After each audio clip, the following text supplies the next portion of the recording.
The revolver felt heavier than it should in Nathaniel Cross's bare hand, metal biting cold enough to burn skin in the February wind that screamed down from the high peaks. Snow fell in diagonal sheets across the small cemetery clearing, accumulating on the simple granite marker that read, Elena Margaret Cross, beloved wife and mother, 1850 to 1877. 18 months of visiting this spot every week had worn a path through the pine needles and frozen earth. And now he stood at the end of that path with the weight of silence pressing on his chest like a man drowning beneath ice. The gun was his father's, a Colt Army revolver that had survived the war and 2 decades of frontier life. One bullet sat in the chamber. The others he had removed that morning, placing them in careful alignment on his desk like soldiers standing at attention for a final inspection. He had written letters too, sealed and addressed to his children, to his lawyer in Denver, to the foreman who kept Cross Ridge Timber running despite its owner's increasing absence from the world of practical concerns. His thumb found the hammer, drawing it back with a click that seemed too loud even against the howling wind. The children were with Judith today, his late wife's sister, who had installed herself at Cross Ridge after the funeral and never left. Carrie would be sitting by her window as always, staring at nothing with those ancient eyes and a 9-year-old face. Ben would be hiding under furniture, startling at footsteps like a beaten dog. They barely spoke anymore, barely moved through the world as anything more than ghosts of the children they had been before their mother's final illness took her from them. Took her. The lie tasted bitter even in his thoughts. Elena had not been taken by fever or consumption or any of the honest deaths that claimed women in this unforgiving territory. She had chosen to leave, slipping away in the night while he slept in the chair beside her bed where he had maintained his useless vigil. The household had found her at dawn in the old trapper's cabin at the edge of the property, surrounded by the withered remains of the wildflower garden she had planted in better days. Laudanum bottle empty in her hand. No note, no explanation. Just absence where presence had been, and silence that screamed louder than any accusation. The barrel rose to his temple. His finger found the trigger. The wind paused as if the mountain itself held its breath. A hand caught his wrist, iron-strong and sudden. Jake Porter's weathered face materialized through the snow, his expression carved from granite and 40 winters of survival in country that killed the weak and unlucky with equal indifference. Not today, boss. Nathaniel's arm trembled against the pressure. His voice came out broken, unfamiliar to his own ears. I failed her. I fail them every day I keep breathing. Jake wrenched the revolver away with surprising gentleness, uncocking the hammer and slipping it into his coat pocket. Your children need a father, not a martyr. Elena made her choice. You don't get to make the same one and call it justice. The words hit harder than fists. Nathaniel's knees buckled, and he found himself kneeling in the snow before the grave marker, Jake's hand on his shoulder the only anchor keeping him from disappearing entirely into the white void of grief and self-loathing. The new teacher arrives this afternoon. Judith's been preparing the east cabin all week. Jake's tone shifted to something almost careful, as if speaking to a man standing on a cliff edge. Those children deserve better than what they have had. Maybe this one will last longer than the others. 5 teachers in 18 months.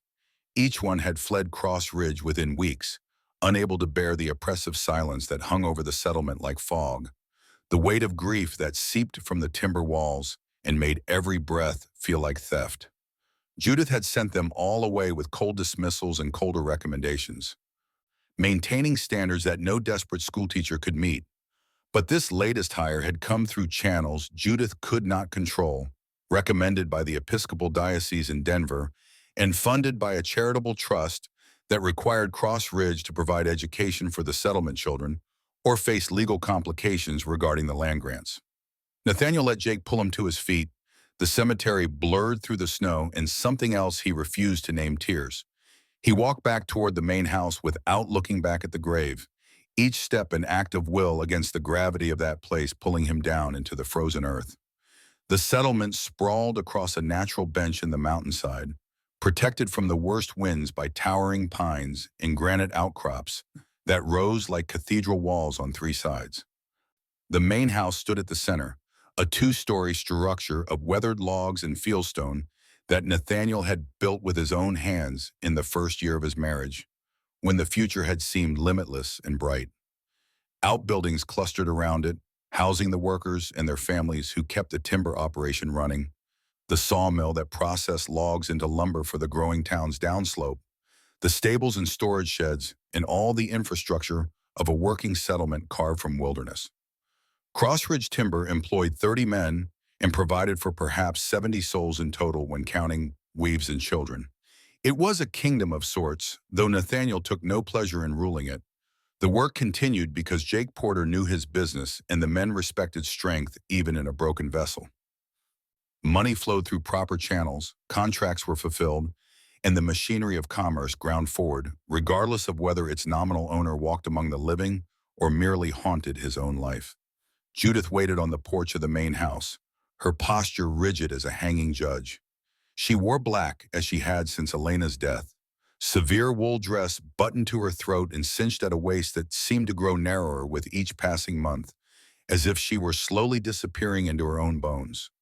Her hair, black as her sister's had been, pulled back in a style that added years to her 38, and her eyes tracked Nathaniel's approach with the intensity of a raptor marking prey. "The wagon arrived an hour ago. I've installed her in the east cabin as arranged." Each word emerged clipped and precise, disapproval radiating like heat from iron. "She seems very young, too young for this position, in my opinion." Nathaniel climbed the steps without responding, his boots leaving snowmelt on the wooden planks. "I will not have another flighty girl disrupting this household. The children require discipline and structure, not coddling from some inexperienced. Did you offer her refreshment after her journey?" His voice came out flat, drained of everything except exhausted courtesy. Judith's mouth compressed into a thin line. "Mrs. Porter brought tea and bread." The girl seemed grateful enough, though her manners are those of someone accustomed to better circumstances. One wonders what brings a person of evident breeding to such reduced positions. The implication hung between them. Scandal or ruin, those were the usual reasons educated women found themselves teaching in remote settlements for room and board and a pittance that barely constituted wages. Nathaniel had stopped caring about such things 18 months ago, when caring about anything became a burden too heavy to carry. He moved past Judith into the house, shedding his snow-covered coat and hanging it on the peg by the door that still held Elena's cloak, moth-eaten now and smelling of dust and abandonment. The main room opened before him, familiar as his own skin and foreign as a landscape from someone else's dream. The furniture they had selected together in Denver.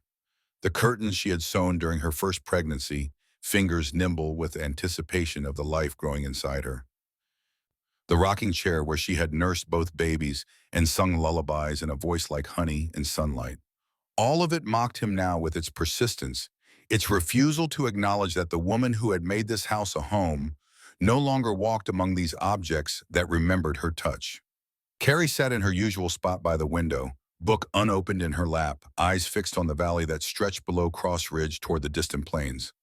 Her blonde hair hung loose around thin shoulders, and her hands rested motionless on the leather binding as if she had forgotten what reading meant. She did not turn when Nathaniel entered, did not acknowledge his presence with any sign that she registered the world beyond whatever internal landscape consumed her attention. Ben huddled under the dining table, visible only as a small shape wrapped in blankets, knees drawn to chest in the universal posture of a creature trying to make itself too small to be hurt. He had hidden there since morning, refusing breakfast and the gentle coaxing of Mrs. Porter, who had tried to lure him out with promises of fresh bread and berry preserves. Nathaniel crossed to his daughter, kneeling beside her chair, so his face came level with hers. Her eyes remained fixed on the distance, pupils dilated as if she stared into some vast darkness only she could perceive. "Carrie, a new teacher has arrived. She'll begin lessons tomorrow." No response, not even a flicker of recognition that words had been spoken in her hearing. Dieter Matthews from Denver had examined her after Elena's death, pronouncing her physically healthy but suffering from what he termed nervous exhaustion brought on by shock and grief.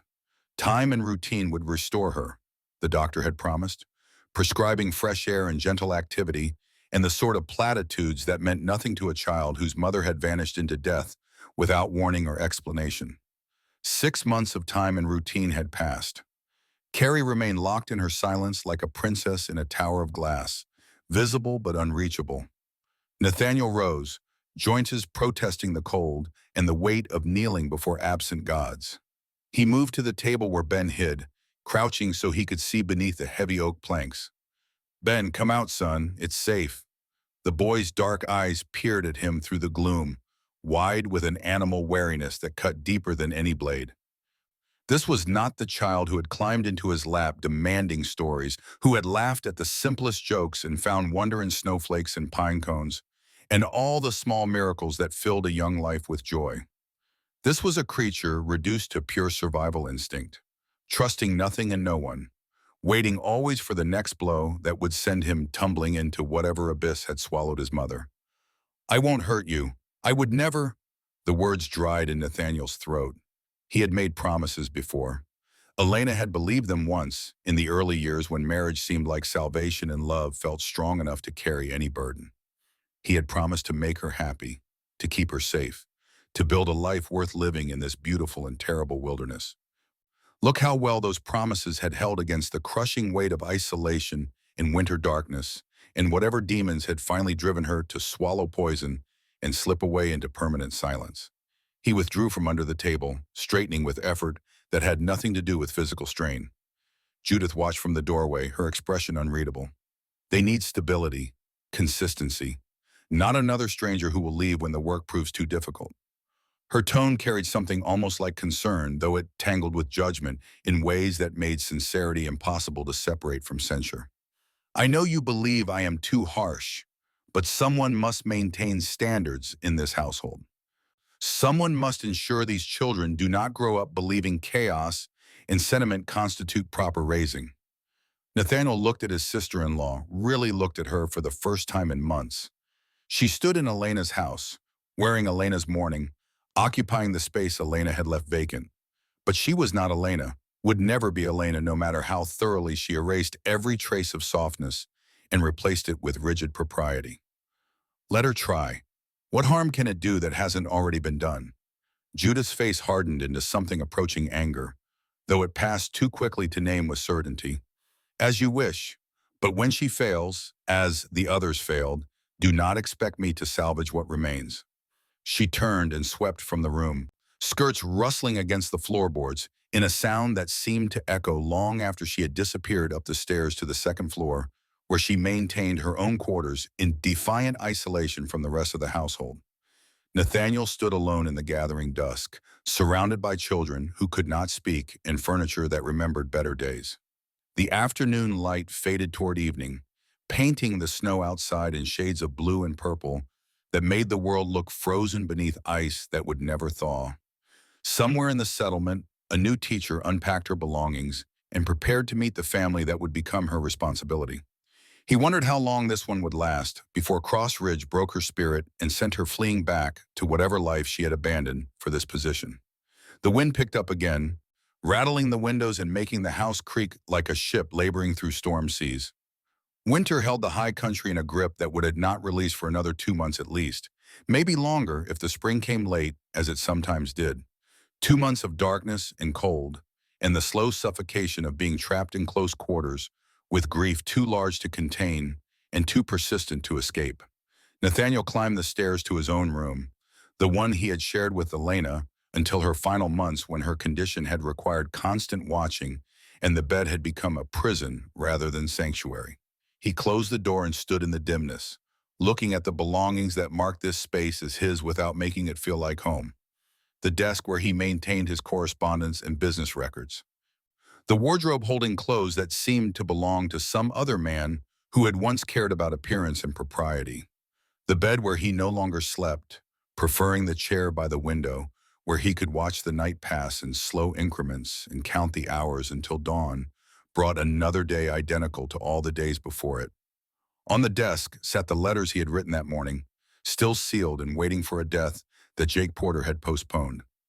Nathaniel gathered them up and carried them to the fireplace, kneeling before the cold hearth. One by one he fed the envelopes to the small flames he coaxed from kindling, watching the paper blacken and curl and release its words to smoke and ash. The wax seals melted, red droplets falling like blood onto the burning parchment. When the last letter had been consumed, he remained kneeling before the fire, hands clasped in an attitude of prayer, though no words came. He had stopped believing in gods who listened the day Elena died. If divine providence governed the world, it was a cruel and capricious force that demanded worship while offering nothing but suffering in return. The evening bell rang from the settlement chapel, calling workers to the communal supper that Mrs. Porter organized each night. Nathaniel did not move. He had lost his appetite months ago, eating only when Jake physically placed food in front of him and stood watch until at least a few bites had been consumed. His body had thinned to whipcord and sinew, burning through reserves of strength that seemed inexhaustible even as exhaustion dogged every movement. Footsteps sounded in the hallway, a soft knock at the door. "Mr. Cross?" The voice was unfamiliar, clear and steady, with an accent that spoke of education and refinement. "I'm Grace Hartley. I apologize for the intrusion, but I was told I should introduce myself before beginning duties tomorrow." Nathaniel rose from before the fireplace, brushing ash from his hands. He opened the door to find a young woman standing in the hallway, holding a candle that cast warm light across features that seemed designed for smiling, though her expression remained carefully neutral. She wore a simple gray wool dress, travel-worn but clean, and her light brown hair had been pinned up in a style that suggested practicality rather than fashion. Her eyes, a striking shade of green that reminded him of pine needles in summer, met his with a directness that felt almost challenging. "Miss Hartley," he managed the words through a throat tight with disuse. "Welcome to Cross Ridge." She curtsied with economical grace, neither deep enough to suggest servility nor shallow enough to imply disrespect. "Thank you for the opportunity, Mr. Cross. I hope to prove worthy of the trust placed in me." The formality felt absurd given the circumstances, but he appreciated her effort to maintain proper boundaries. Too many of the previous teachers had tried sympathy or worse, had looked at him with pity that made his skin crawl with the urge to flee. "The children are—" He paused, searching for words that would not sound like excuses or warnings. "They have been through considerable difficulty. They may not respond immediately to instruction or kindness." Something shifted in Grace Hartley's expression, a flicker of understanding that it suggested she had known loss herself and recognized its marks on others. "I understand grief takes many forms, Mr. Cross. I will not expect more than they can give." Her voice carried a gentleness that did not feel cloying or false. Nathaniel found himself studying her face, noting the fine lines at the corners of her eyes that suggested she was older than her appearance initially indicated, perhaps in her early 20s rather than the girlish teenager he had first assumed. There was a steadiness to her bearing, a quality of quiet strength that reminded him of the pines that bent before winter storms but did not break. "If you have questions or requirements, Jake Porter manages the settlement operations. Mrs. Porter handles household matters. Miss Cross, my late wife's sister, oversees the children's care and welfare." He spoke the titles like reciting inventory, reducing human relationships to their functional components, because anything more felt beyond his capacity for articulation. Grace nodded, absorbing the information without comment. She seemed to sense that prolonged conversation would tax him beyond endurance. "I will do my best not to add to your burdens, Mr. Cross. Good evening." She curtsied again and turned away, her footsteps retreating down the hallway toward the stairs. Nathaniel watched her go, the candle flame casting dancing shadows that made her seem to flicker between substance and ghost. He closed the door and returned to his chair by the window, settling into the familiar discomfort of another long night stretching ahead. But something had shifted, some infinitesimal adjustment in the weight pressing on his chest. Perhaps it was Jake's intervention at the cemetery, pulling him back from the edge when instinct and despair had urged him forward. Perhaps it was the presence of this new teacher, her calm competence suggesting that not everything in the world had to be broken beyond repair. Or perhaps it was simply that a man could only carry so much grief before even the heaviest burden became routine, background weight that shaped movement without preventing it entirely.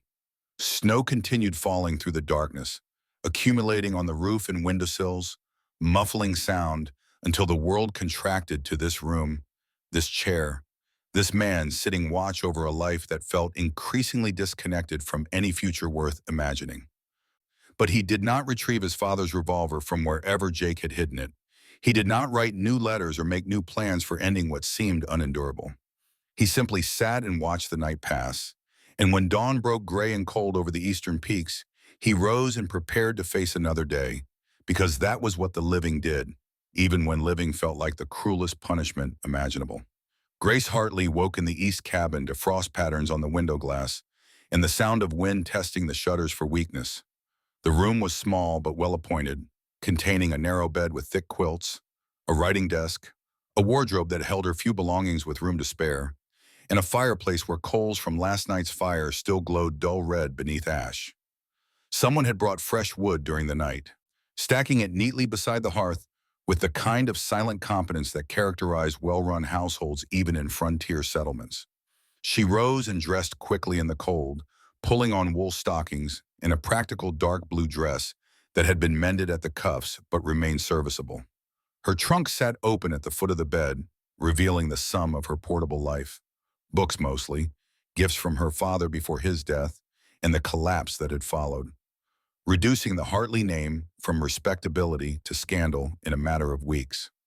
She had fled Philadelphia with creditors calling, and her mother's tears still wet on her cheeks, seeking distance from ruin and, perhaps, redemption through work that mattered more than the hollow social performances that had consumed her girlhood. Teaching had not been her first choice. It had been her only choice after the banking scandal destroyed her father's reputation and left the family with debts that would take generations to clear. The Episcopal diocese had been kind enough to offer placement in exchange for minimal wages, and she had accepted with the desperation of someone who understood that survival sometimes required swallowing pride and accepting whatever life offered. Crossridge had seemed like exile when she read the assignment letter.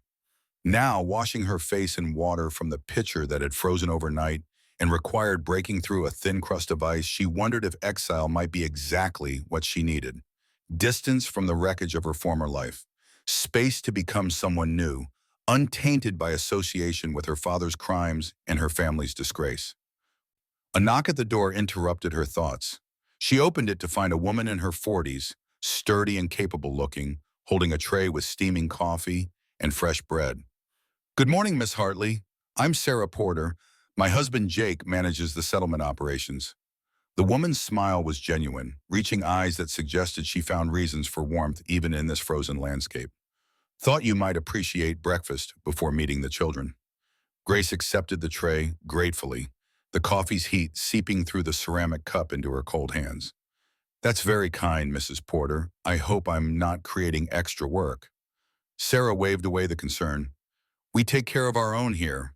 Lord knows this place needs some brightness, and children especially need someone who'll give them proper attention." The last few teachers didn't last long enough to unpack, if you understand my meaning. The implication was clear. Crossridge had a reputation for breaking teachers, though whether that was due to the isolation, the work demands, or something more specific remained unclear. "I'm not easily discouraged, Mrs. Porter. I've survived worse than difficult students." Something in Sarah's expression sharpened, as if she heard layers beneath the simple statement. "It's not the students you need to worry about, miss. It's the grief that lives in this house like another person. It'll try to pull you down if you let it." She paused, seeming to weigh her words carefully. "Mr. Cross is a good man carrying a terrible burden. The children are innocents caught in the aftermath. And Miss Judith, well, she has her own ways of seeing things." The warning was subtle but unmistakable. Grace filed it away for future consideration. "I'll remember that. Thank you for your concern." Sarah nodded and departed, leaving Grace alone with her thoughts and the rapidly cooling breakfast. She ate standing by the window, looking out at the settlement as it came to life in the gray dawn. Men emerged from cabins and headed toward the sawmill and timber yards, their breath forming clouds in the frozen air. Children played in the snow between buildings, their shouts and laughter a sharp contrast to the oppressive silence she had sensed in the main house last evening. This was a working settlement, not some genteel establishment where teaching meant guiding privileged children through literature and deportment. These families depended on cross-ridge timber for their livelihoods, and education was a luxury squeezed between the demands of survival and commerce. Grace would need to prove her worth quickly or face the same dismissal that had claimed her predecessors. She finished breakfast and prepared her teaching materials, the books and slates and chalk that constituted her professional equipment. The settlement maintained a small schoolroom in one of the outbuildings, but Judith Cross had informed her yesterday that Carrie and Ben would receive private instruction in the main house, separate from the settlement children. The arrangement struck Grace as odd, perpetuating isolation rather than encouraging the social contact that might help grieving children reconnect with normal life. But she was in no position to question household decisions made by people who had survived here long before her arrival. At the appointed hour, she crossed the clearing toward the main house, her boots crunching through snow that had frozen overnight into a crust strong enough to support her weight. The sky remained overcast, threatening more snow before evening, and the wind carried the scent of pine smoke and sawdust from the mill operation that formed the economic heart of the settlement. Judith Cross met her at the door, expression as severe as yesterday, posture rigid with the kind of self-discipline that made relaxation seem like moral failure. The children are in the East Parlor. I have arranged books and materials appropriate to their ages and abilities. You will conduct lessons from 9 until noon, breaking for luncheon, then resume from 1 until 3 in the afternoon. The children will have 1 hour of outdoor activity daily, weather permitting, though I expect you to ensure they are properly supervised and do not engage in roughhousing or other unseemly behavior. Grace listened to the litany of instructions, noting the emphasis on control and propriety.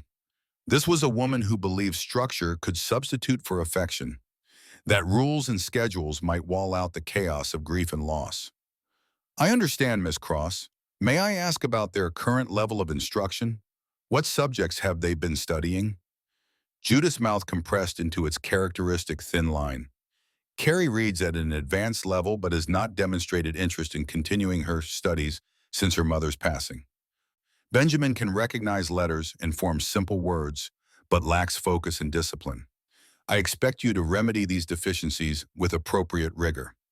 The clinical assessment revealed nothing of the children as individuals, only their failures to meet some invisible standard of achievement. Grace kept her expression neutral.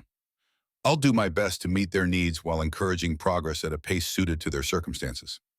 Judith's eyes narrowed slightly, as if detecting criticism in the carefully diplomatic phrasing. See that you do. Mr. Cross has been too lenient in his grief, permitting behaviors that would not be tolerated in properly managed households. The children require firm guidance, not indulgence. She led Grace through the house to the East Parlor, a bright room with large windows overlooking the valley. Carrie sat exactly as Grace had glimpsed her the previous evening, motionless by the window with a book forgotten in her lap. Ben had wedged himself into the corner behind a heavy armchair, visible only as a small shape partially hidden by shadow and furniture. Grace's heart contracted at the sight. These were not simply grieving children. These were children who had retreated so far into themselves that the world must seem like a distant country they no longer had the strength or desire to visit. Judith departed with a final reminder about maintaining discipline and reporting any difficulties immediately. The door closed, leaving Grace alone with 2 children who showed no acknowledgement that a stranger had entered their space. She approached Carrie first, moving slowly and keeping her voice gentle. Good morning, Miss Carrie. My name is Grace. I've come to keep you company and perhaps share some stories if you'd like to hear them. No response. The girl's blue eyes remained fixed on the valley, tracking something invisible or perhaps nothing at all. Grace settled into the chair beside her, not pressing for reaction, simply making her presence known without demands or expectations. I brought a book from my own collection. It's about a girl who lived alone in a lighthouse and learned to speak with seabirds. Would you like me to read it aloud?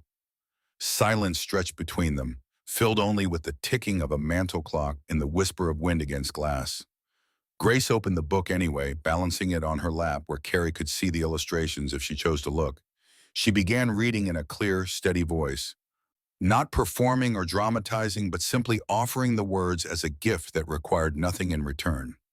After 20 minutes, she sensed rather than saw Carrie's eyes shift from the window to the page. The girl's head did not turn, her posture did not change, but some quality of attention had focused on the story being woven through the quiet room. Grace continued reading until she reached a natural stopping point, then closed the book and set it aside. We'll continue tomorrow if you'd like. For now, perhaps we might try some simple drawing? I find that pictures sometimes speak more clearly than words. She moved to the table where Judith had arranged supplies, retrieving paper and charcoal sticks. She placed them within Carrie's reach, but did not insist, instead beginning to sketch on her own sheet. Letting her hands move freely across the page in simple lines and curves that slowly resolved into the shape of a bird in flight. 30 minutes passed, then a small hand reached out and took a charcoal stick. Grace kept her attention on her own drawing, not wanting to spook this fragile connection with excessive enthusiasm or attention. From the corner of her eye, she watched Carrie begin to make marks on the paper, hesitant at first but growing bolder as the shapes emerged. When the clock struck 11, Grace glanced at Carrie's drawing. The girl had created something that looked like a garden, though all the flowers hung upside down with their roots, reaching toward a sky rendered in heavy black strokes. It was the image of a world inverted, where growth pointed toward darkness instead of light. Grace's throat tightened, but she kept her voice calm. That's a powerful image, Carrie. Sometimes gardens need to rest underground before they can bloom again. The girl's hands stilled over the paper. For the first time, her eyes met Grace's directly, and the depth of pain in that blue gaze stole breath and words alike. Then Carrie looked away, setting down the charcoal and returning to her vigil by the window, as if the brief moment of connection had exhausted some reserve too precious to spend carelessly. Grace turned her attention to Ben, still hidden behind the armchair. She moved to the floor, sitting cross-legged, where he could see her without feeling cornered or threatened. "Hello, Benjamin. I know you're there, and I know you might not want to talk. That's all right. I brought something I think you might like to see." She pulled from her pocket a small wooden horse her father had carved for her 20th birthday, its surface worn smooth by handling and time. She placed it on the floor between them, close enough for him to reach without leaving his hiding spot. "This horse belonged to my father. He made it with his own hands before he died. I used to pretend it could run faster than the wind and carry me anywhere I wanted to go." Ben's dark eyes appeared around the edge of the chair, focused on the carved horse with an intensity that suggested toys had become scarce in his world of grief and caution. "Would you like to hold it? I promise you can give it back whenever you're ready. It doesn't mind being borrowed." A long pause. Then a small hand darted out, snatched the horse, and retreated into shadow. Grace smiled, not pushing for more. "Keep it safe for me until tomorrow. I'll tell you more about the adventures we had together, if you'd like to hear them." The morning stretched toward noon, and Grace continued her patient work, alternating between reading aloud and sitting in companionable silence, letting the children adjust to her presence without demands for interaction or response. When the lunch hour arrived and Judith appeared to collect them, Carrie had completed 3 more drawings, each one slightly less dark than the first, and Ben had ventured far enough from his hiding place that Grace could see his full face, round-cheeked and solemn beyond his 6 years. Judith's expression suggested skepticism at the lack of visible academic progress, but she said nothing, merely ushering the children from the room with instructions for proper table manners and comportment. Grace gathered her materials and prepared to take her own meal in the east cabin, but a voice stopped her as she reached the door. "Miss Hartley?" She turned to find Nathaniel Cross standing in the hallway, appearing less haggard than yesterday but still carrying the weight of exhaustion like a physical burden. His eyes, gray as storm clouds, searched her face with an intensity that felt like being measured against some internal standard she could not guess. How did they respond? Grace chose her words carefully, sensing that false optimism would insult this man who had already endured too many hollow reassurances. Carrie drew pictures. Ben accepted a toy from my hand. They did not speak, but they allowed my presence. It's a beginning. Something in Nathaniel's expression shifted, a minute easing of tension around his eyes and mouth. That's more than the others achieved in weeks. Perhaps. He stopped, seeming to catch himself before hope could gain too strong a foothold. "Thank you for your patience with them." Grace met his gaze directly, understanding that honesty mattered more than comfort in this house haunted by lies told and truths avoided. I know something of loss, Mr. Cross. I won't pretend grief can be fixed with cheerfulness or ignored through distraction. But I believe your children can find their way back to life if someone is willing to walk beside them through the darkness. The words hung between them, weighted with meanings neither fully articulated. Nathaniel nodded once, a gesture that seemed to acknowledge something beyond the surface conversation. The East Cabin is yours for as long as you remain.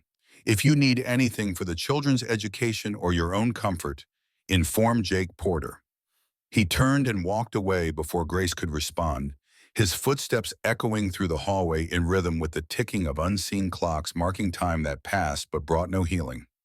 Grace returned to her cabin and ate a solitary meal, thinking about the family she had committed to serving.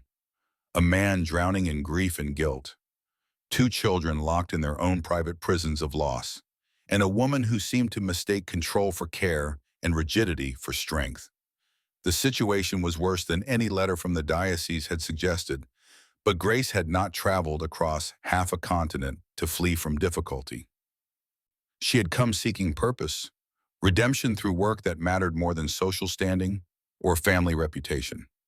These children needed someone who would not abandon them when the work proved challenging. Nathaniel Cross needed someone who could witness his pain without demanding he perform recovery on a schedule designed to ease others' discomfort. In the afternoon, Grace made a decision that would alter everything. She took a walk through the settlement, needing air and movement after hours confined to the parlor's studied quiet. The paths were well maintained despite the snow, leading between buildings and workshops, past the chapel with its modest bell tower, through the workers' residences where families lived in close quarters but seemed warmer for the proximity.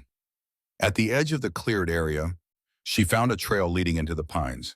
It was not marked or maintained like the settlement paths, but something drew her forward, a pull she could not name but felt compelled to follow. The trail wound through trees that grew so close together, their branches interlaced overhead, creating a tunnel of green darkness even in midday.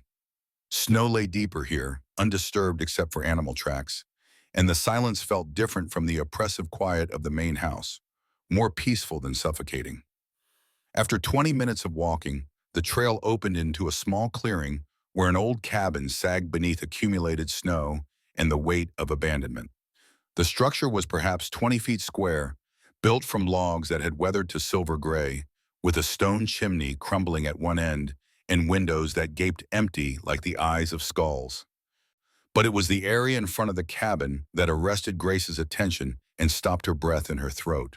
Someone had planted a garden here, a wild riot of flowers that must have been spectacular in bloom, but now stood frozen and dead, brown stems protruding through the snow like the fingers of corpses reaching for sky they would never again see. The placement was deliberate, forming curves and patterns that suggested careful design, and among the dead vegetation, Grace could identify the withered remains of columbine and lupine and Indian paintbrush, all flowers native to the high country, but cultivated here with intention and love. She knelt in the snow, removing her glove to touch the frozen stems. They crumbled slightly under her fingers, brittle with death and winter cold, but the roots remained intact beneath the frozen earth. Beneath the surface of death, life waited for conditions that would allow growth to resume. Grace had grown up in a house with gardens, had learned from her mother the art of coaxing beauty from soil and seed. She understood instinctively that this garden had been loved, tended with care and patience by someone who believed in the power of living things to transform space into sanctuary. A sound behind her made Grace turn sharply. Nathaniel Cross stood at the edge of the clearing, his expression unreadable, but carrying an intensity that made the air between them feel charged with electricity before a storm. No one has entered this place for 18 months. His voice was low, controlled, but something moved beneath the surface like dangerous currents under ice. Grace rose to her feet, brushing snow from her skirts. "Forgive me, Mr. Cross. I didn't know this area was forbidden. I was simply walking and found the trail." He moved closer, his eyes tracking from her face to the dead garden and back again. "My wife loved these flowers. She spent hours here, talking to them as if they could understand.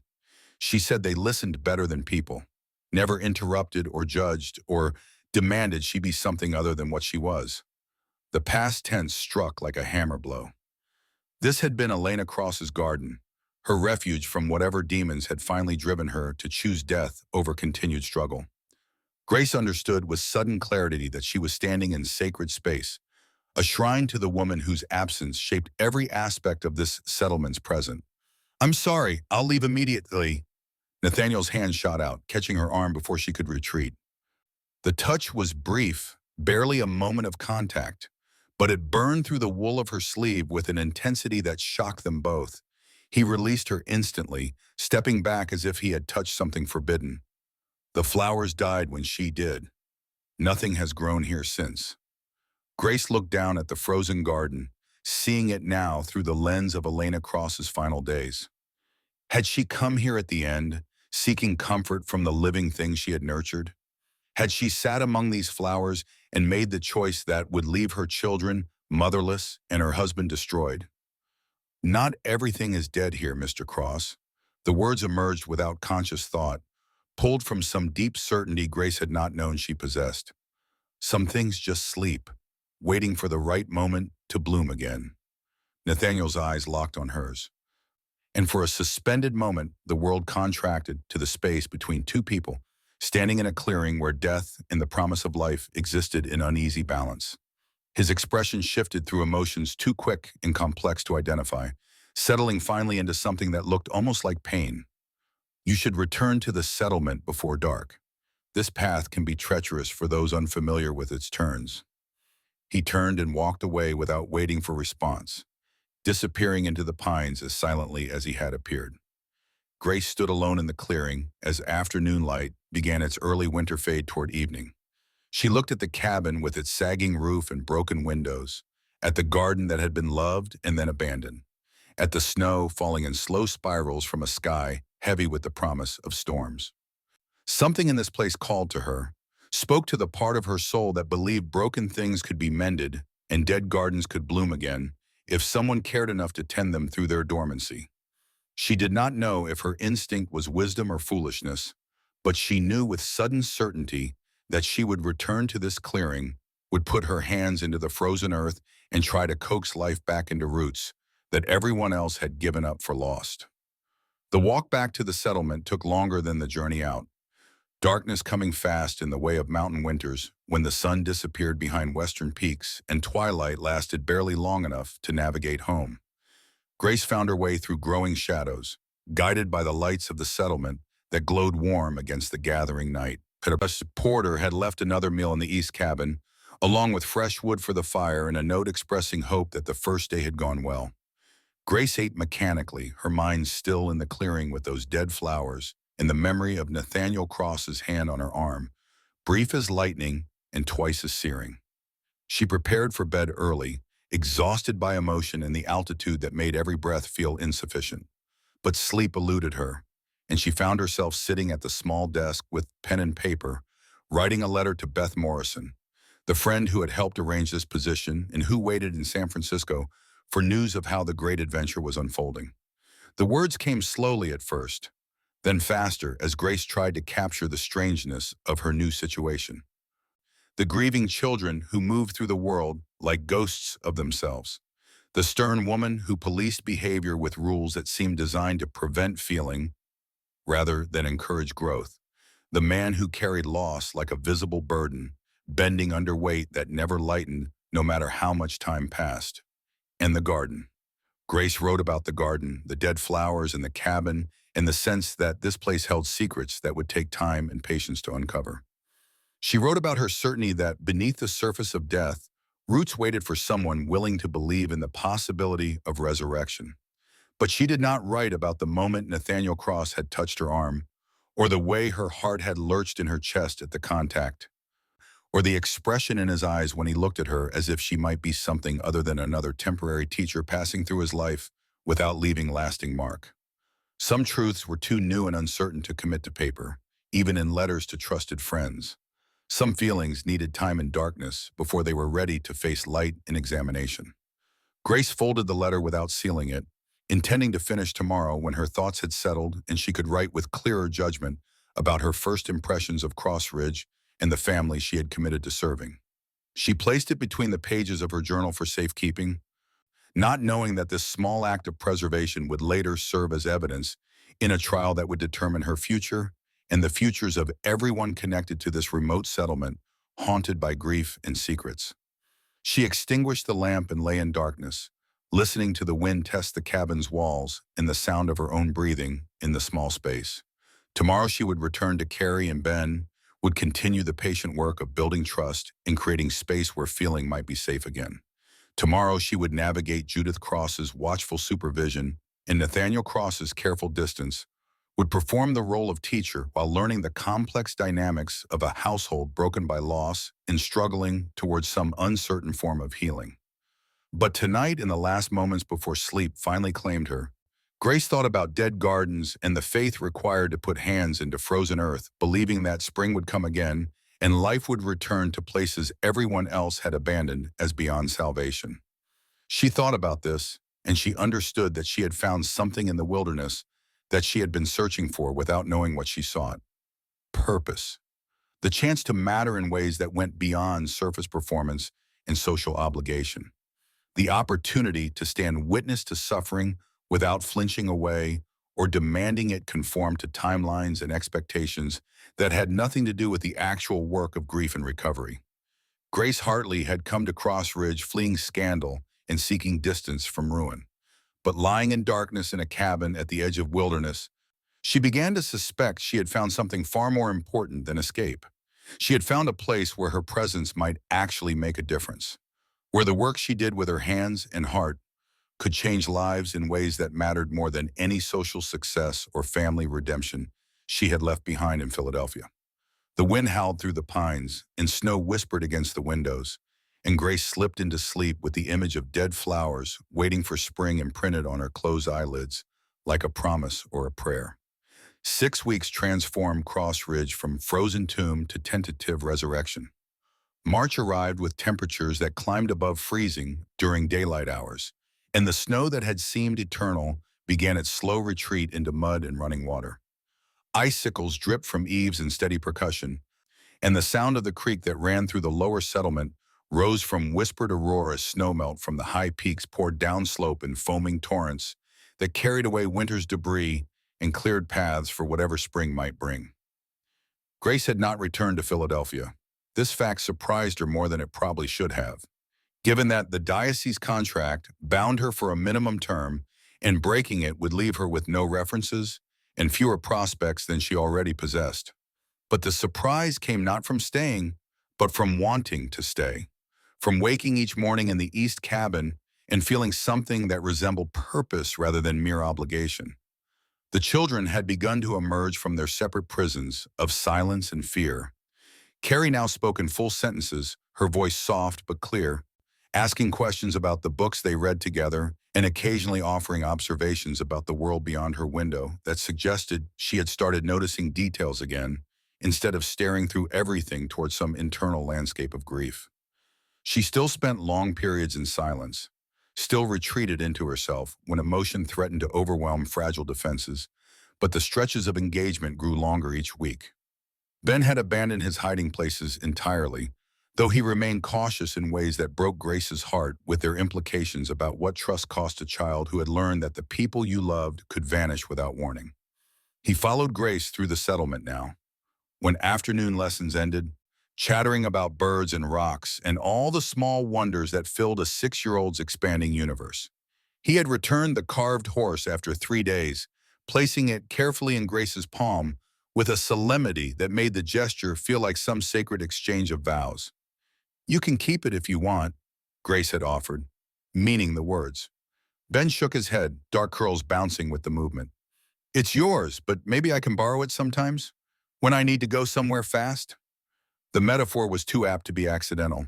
This child understood that escape remained a possibility even as he began to risk staying present in a life that had already demonstrated its capacity for sudden loss.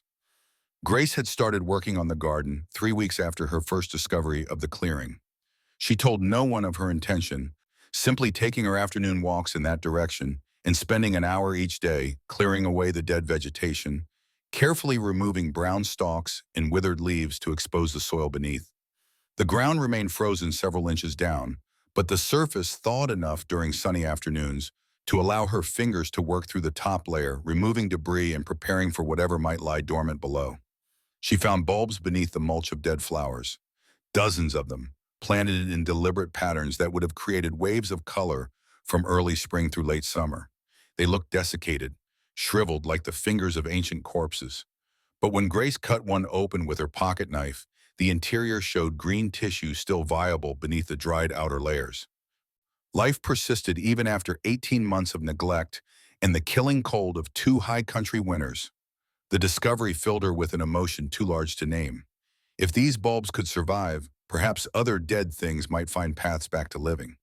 Perhaps children who had forgotten how to laugh could remember joy. Perhaps a man crushed beneath guilt and loss could learn to carry his burdens without being destroyed by their weight. Grace began bringing small supplies to the clearing. A trowel borrowed from Mrs. Porter's garden shed, packets of wildflower seeds purchased from the general store in Pine Creek during a rare trip down the mountain for household supplies, a small notebook where she sketched the garden's layout and made plans for how it might look when spring fully arrived and the threat of killing frost finally passed. She told herself this was simply a project, a way to occupy hands and mind during hours not devoted to teaching. But she knew in the honest darkness before sleep claimed her that the garden had become something more. It was an act of faith, a declaration that beauty could return to places marked by death, a bet against despair that life would find a way through frozen ground toward light and warmth and the possibility of blooming again. Nathaniel had not returned to the clearing during her work there, though she sometimes felt watched in ways she could not verify or dismiss. Twice, she found fresh wood stacked beside the old cabin's door, cut to stove length and split with the efficiency of someone who had performed the task 10,000 times. No note accompanied the gift, but Grace knew who had left it. The knowledge settled in her chest like warmth from swallowed whiskey, burning and spreading until she could not tell where the heat ended and her own response began.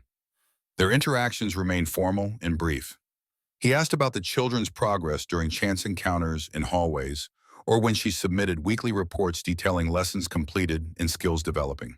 She answered with careful professionalism, listing accomplishments and challenges without editorializing or offering opinions about matters beyond her purview. But something had shifted in the quality of his attention when she spoke, a focus that felt like being seen rather than merely observed. The night Carrie took fever, everything changed. It started with a cough during afternoon lessons, dry and harsh, like branches scraping against windows. Grace noted it but did not worry over much, attributing the symptom to dust or the dry indoor air that came from keeping fires burning constantly against the cold. But by evening meal, the cough had deepened to something that rattled in the child's narrow chest, and her forehead blazed hot enough to make Grace's palm tingle with transferred heat. Judith summoned Dr. Matthews from Pine Creek, but the journey would take hours, even in good conditions, and the weather had turned foul with sleet falling in sheets that made the mountain roads treacherous for horses and riders alike.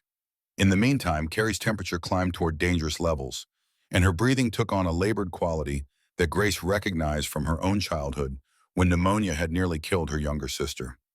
Mrs. Porter brought cool water and clean cloths.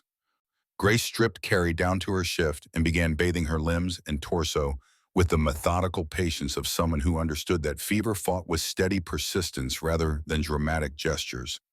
The girl's skin burned like forge-heated metal, and her eyes had gone glassy with delirium, tracking things that existed only in the fever's hallucinations. Nathaniel appeared in the doorway near midnight, his face drawn and pale beneath the lamplight. "How is she?" Grace wrung out the cloth she had been using, the water in the basin already warm from Carrie's heat. "The fever hasn't broken. I'm trying to keep her temperature from climbing higher until the doctor arrives." He crossed the room and knelt beside the bed where Carrie lay restless and murmuring fragments of sentences that made no sense strung together. His hand found his daughter's forehead, and Grace saw him flinch at the contact. "Elena's fever felt like this. Near the end." The words emerged barely above whisper, confession forced past barriers that had held for 18 months. Grace's throat tightened, but she kept her voice steady. Carrie is young and strong. Fever is the body fighting infection, not surrendering to it. Nathaniel looked at her across the bed, his eyes holding a desperation that made him seem younger and more vulnerable than she had yet witnessed. I can't lose her too. I can't. His voice broke on the words, splintering into silence. Grace made a decision that would haunt and bless her in equal measure for years afterward. She reached across the bed and took his hand, lacing her fingers through his with a certainty that had nothing to do with propriety or the careful boundaries that should exist between employer and employee. Then help me fight. Two people can keep watch better than one. His fingers tightened on hers, the pressure speaking volumes about need and fear, and the relief of not having to carry every burden alone. They remained like that for a long moment, hands clasped across Carrie's fevered body, while the clock ticked and the sleet hammered against windows and something fundamental shifted in the space between two people who had been strangers 6 weeks ago, but now found themselves allied in a battle that mattered more than comfort or convention. They worked through the night in tandem, taking turns bathing Carrie's limbs, while the other prepared fresh water, or adjusted blankets, or simply sat holding the child's hand while she thrashed through fever dreams. They did not speak much, but the silence felt companionable rather than oppressive, the shared focus creating an intimacy that words might have disrupted or cheapened. Near 3 in the morning, both of them reached simultaneously to check Carrie's forehead, their hands meeting on her brow and tangling together in an accident of timing that froze them both in place. Nathaniel's palm covered the back of Grace's hand, and she could feel his pulse hammering against her knuckles, could sense the way his breath caught and held for a suspended moment, while the world contracted to the point of contact between skin and the electric current that seemed to flow through that touch like lightning seeking ground. Neither pulled away. Grace felt her own heartbeat accelerate, pounding so hard she wondered if he could hear it in the quiet room. His eyes locked on hers, gray depths reflecting lamplight and something else she could not name, but recognized in her own chest as it unfurled like flowers opening to sun after long dormancy and darkness. Carrie stirred beneath their joined hands, murmuring something that sounded almost like words. The spell broke and they withdrew simultaneously, the separation feeling like loss despite lasting only seconds. Nathaniel stood abruptly and moved to the window, ostensibly checking for signs of the doctor's arrival, but more likely needing distance from whatever had just passed between them. Grace returned her attention to Carrie, though her hands trembled slightly as she wrung out the cloth and resumed her patient bathing of heated limbs. The fever had not broken, but it had stopped climbing, and the child's breathing seemed marginally easier than an hour ago. Progress came in such small increments, barely visible against the larger threat. But Grace had learned that most battles were won through accumulated tiny victories, rather than single dramatic turning points. Dr. Matthews arrived near dawn, sleet-soaked and irritable from the dangerous ride through darkness and storm. He examined Carrie with the brisk efficiency of a man who had seen too much suffering to waste energy on sympathy, pronouncing her condition serious but likely to resolve with proper care and time. Keep the fever down, plenty of fluids if you can get her to drink. Watch for signs the infection is settling in her lungs. If her breathing worsens or you hear crackling when she inhales, send for me immediately. He packed his instruments back into his worn leather bag. You've done well keeping her temperature from spiking dangerously. Another few hours unchecked and we might have been facing convulsions or worse. The praise felt unearned. Grace had simply done what needed doing, driven by instinct and the memory of watching her own mother fight to save her sister from similar fever. But Nathaniel's expression suggested he heard something more in the doctor's words. Some confirmation that Grace possessed capabilities beyond book learning and classroom management. The fever broke 3 hours after the doctor's departure, Carrie's temperature dropping swiftly from dangerous heights to something approaching normal. She woke confused and weak, her voice barely audible when she whispered for water. Grace held the cup while she drank, supporting her head with a gentleness that made the child's eyes fill with tears. Don't leave, Carrie managed between sips, her small hand clutching Grace's sleeve with surprising strength. I'm not going anywhere, sweetheart. I promise. Carrie's gaze shifted past Grace to where Nathaniel stood watching from across the room. Mama Grace stayed all night. She kept the bad dreams away. The words landed like stones thrown into still water, ripples spreading outward through a silence that suddenly felt charged with implications no one had intended but everyone understood. Nathaniel's face went through several expressions too quickly to catalog, settling on something that looked almost like pain, mixed with gratitude, and perhaps something deeper that Grace did not dare examine too closely. Judith chose that moment to enter, her arrival breaking the tableau with the efficiency of shears cutting thread. The crisis has passed then. Excellent. Miss Hartley, you should retire to your cabin and rest. You look quite exhausted. The dismissal was clear, but beneath it, Grace heard something sharper than mere concern for her welfare. She met Judith's gaze and saw calculation there. Assessment of threats and adjustments to whatever internal strategies governed this woman's relationship to the household she had claimed as her domain. Grace nodded and rose, tucking Carrie's blankets more securely around her small form. Sleep now. I'll check on you this afternoon. She left the room without looking back at Nathaniel, though she felt his attention following her like physical touch. The hallway seemed longer than memory suggested, and her legs trembled with exhaustion in the aftermath of adrenaline that had sustained her through the long night. She made it to the east cabin and collapsed on the bed fully clothed, sleep claiming her before she could remove even her shoes. When Grace woke near noon, she found a tray beside her bed, holding coffee that had gone cold and bread that remained fresh beneath a cloth napkin. A note in Mrs. Porter's handwriting read simply, "You did good work last night. Thank you for caring." The words unknotted something in Grace's chest that she had not realized had drawn tight. She had been thanked before in her life, received praise for accomplishments, both real and exaggerated. But this felt different. This was recognition for labor that mattered beyond social performance or the accumulation of credentials. She had helped save a child's life. Nothing she had done in Philadelphia, no ball attended or charitable committee served, had ever approached that level of genuine importance.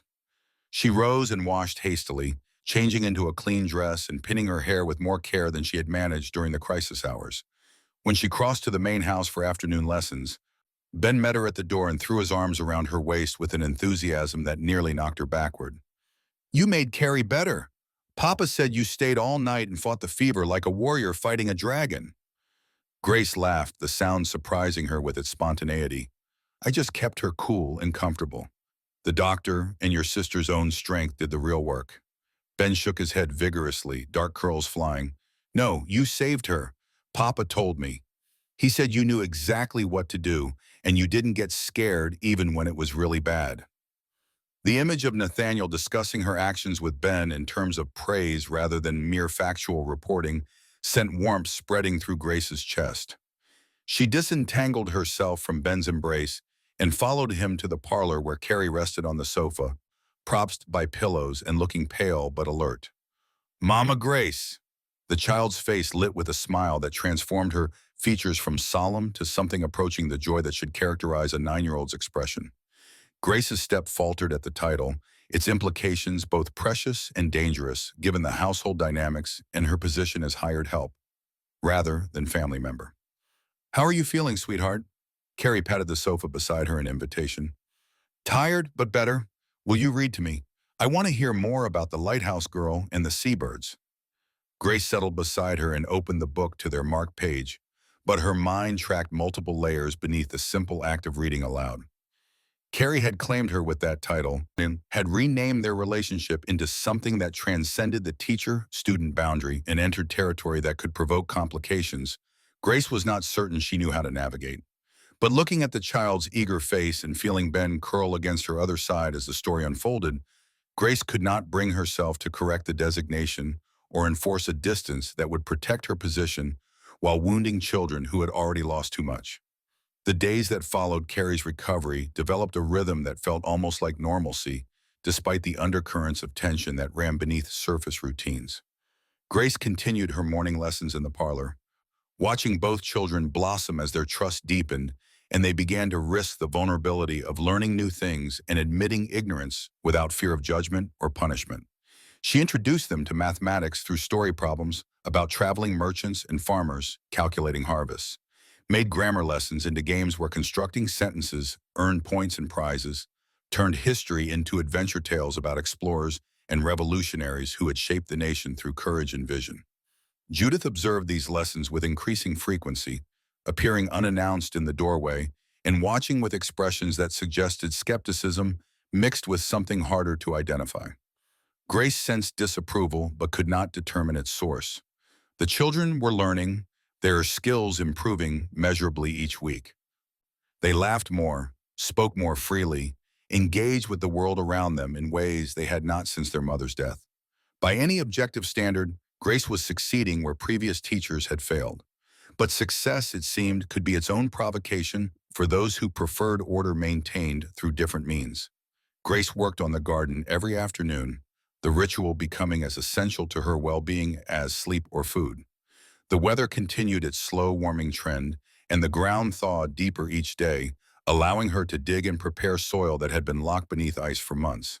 She planted the wildflower seeds in careful rows, following patterns she had sketched in her notebook, covering them with loose earth and whispering encouragement that felt foolish but also necessary. Some afternoons she felt watched, that prickling awareness of eyes tracking her movements from somewhere among the pines. She never turned to look, unwilling to confirm or deny the sensation.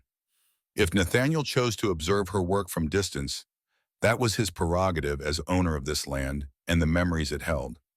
But one afternoon he appeared openly, stepping into the clearing with an expression that suggested he had been wrestling with the decision to make his presence known. He carried an axe over one shoulder and a canvas bag that clinked with the sound of tools. "The cabin needs repairs before the roof collapses entirely. I thought I might work on it while you tend the garden." The statement hung between them, invitation and question combined. Grace straightened from where she knelt in the dirt, brushing soil from her hands, though the stains had become permanent fixtures. "I'd welcome the company." Something in Nathaniel's shoulders eased, tension she had not consciously noticed releasing at her acceptance. He set to work without further conversation, and for the next 2 hours they labored in parallel silence. The sound of his axe biting into rotten timbers counterpointed the softer percussion of her trowel and earth. And gradually the quiet between them filled with the kind of ease that comes when people discover they can exist together without requiring constant verbal connection. Grace finished planting a section of columbine seeds and sat back on her heels, allowing herself a moment to rest and observe. Nathaniel had removed his coat despite the lingering chill, working in shirt sleeves that revealed the lean muscle of a man who performed physical labor as routine rather than recreation. His movements carried the efficiency of long practice, no wasted motion or hesitation, each strike of the axe deliberate and controlled. He glanced up and caught her watching. For a suspended moment, they simply looked at each other across the clearing, the distance between them feeling both vast and negligible. Then Nathaniel set down the axe and crossed to where Grace knelt, settling on his heels beside her garden plot. "You've made progress here." Grace indicated the newly planted rows, wildflowers mostly, native species that should survive the altitude in the short growing season. "If even half germinate, this place will be beautiful by midsummer." Nathaniel reached out and touched one of the withered stalks she had left standing as markers for the bulbs beneath. Elena used to say the flowers understood her in ways people didn't. She'd spend entire afternoons here, talking to them about fears and frustrations she couldn't voice anywhere else. This was the most he had spoken about his late wife directly, and Grace sensed the importance of receiving the confidence without flinching or offering platitudes. Plants are good listeners. They accept what we give them without demanding we be different or better than we are. Nathaniel's hand stilled on the dried stem, and when he spoke again, his voice carried weight that suggested he was saying something that mattered beyond the surface meaning of the words. "You've given my children something I didn't know they had lost. Hope, maybe, or the belief that life can hold moments of joy, even after experiencing profound pain." Grace's throat tightened, but she forced herself to meet his eyes directly. "They're remarkable children, Mr. Cross. They've survived losses that would break many adults. My role is simply to witness their strength and give them space to heal at their own pace." His gray eyes searched her face with an intensity that made her pulse quicken. "You diminish your contribution. What you've done in 6 weeks surpasses what anyone else managed in months of trying." The praise should have felt professional. acknowledgement from employer to employee of satisfactory performance. But something in the way he looked at her, the particular quality of attention he focused on her face, transformed the words into something more personal and far more dangerous to the careful boundaries Grace had been trying to maintain. She stood abruptly, needing distance and movement to contain the feelings rising in her chest like floodwaters testing levees. I should return to the settlement. It's getting late. Nathaniel rose more slowly, not reaching for her, but not moving away either. The space between them hummed with potential energy, all the things neither dared say, but both increasingly felt. Grace. Her given name and his voice sounded different, intimate and careful at once. Thank you. For the children. For this garden. For staying when others would have left. She nodded, not trusting her voice to remain steady if she attempted response. Then she gathered her tools and walked back down the trail toward the settlement, feeling his attention follow her until the pines blocked his line of sight and released her to breathe normally again. That evening, Nathaniel appeared at her cabin door after supper, holding a leather-bound volume that looked old and well-handled. I found this among Elena's things. It's a collection of botanical illustrations from the Western Territories. I thought you might find it useful for identifying native species when planting the garden. Grace accepted the book, noting how its weight settled in her hands with a solid presence of quality binding and careful craftsmanship. She opened it to reveal watercolor paintings of extraordinary detail and beauty, each plant labeled with both common and scientific names. This is exquisite. Are you certain you want to lend it to me? Nathaniel's expression flickered with something that might have been pain or might have been the beginning of its release. Elena would have wanted it used rather than gathering dust in a trunk. She believed beautiful things existed to be shared, not hoarded. Grace clutched the book against her chest, understanding that this gift represented more than the loan of a useful reference. It was permission to occupy space Elena Cross had claimed, to continue work the dead woman had started, to perhaps become something more than temporary presence in a household still haunted by loss. I'll take excellent care of it. Thank you for trusting me with something that belonged to her. Nathaniel lingered in the doorway, seeming to want to say more but unable or unwilling to push past whatever internal barriers still governed his capacity for expression. Finally, he simply nodded and turned away, disappearing into the twilight that was settling over the settlement like a blanket pulled close against encroaching darkness. Grace closed the door and carried the book to her desk, opening it to study the illustrations by lamplight. The paintings were masterworks of patient observation, capturing not just the appearance of each plant, but some essential quality of its being, the particular way it inhabited space and responded to light and weather. Elena Cross had possessed artistic skill beyond casual hobby. These were the works of someone who saw deeply and translated vision into form with discipline and talent. Grace found herself wondering about this woman whose absence shaped everything at Cross Ridge. What had driven someone with such evident gifts into isolation and eventually despair deep enough to choose death? Had Nathaniel failed her in ways he believed, or were there demons that predated their marriage? Wounds no amount of love could heal because they reached into places beyond another person's capacity to touch? The questions had no answers, or at least none Grace could access from her position outside the true inner circle of the household. But they mattered because understanding Elena might help her understand the children who carried their mother's loss like invisible scars, and the man who walked through each day carrying guilt for whatever he believed he might have done differently to prevent the tragedy that had shattered his family. 10 days after Carrie's fever broke, Major Edmund Whitmore arrived at Cross Ridge without warning or announcement. Grace first became aware of his presence when she heard unfamiliar voices in the main house during afternoon lessons. She continued working with the children on their geography lesson, but her attention divided as she tried to determine who had arrived and why the visit had provoked what sounded like tension in the adult voices carrying through walls and closed doors.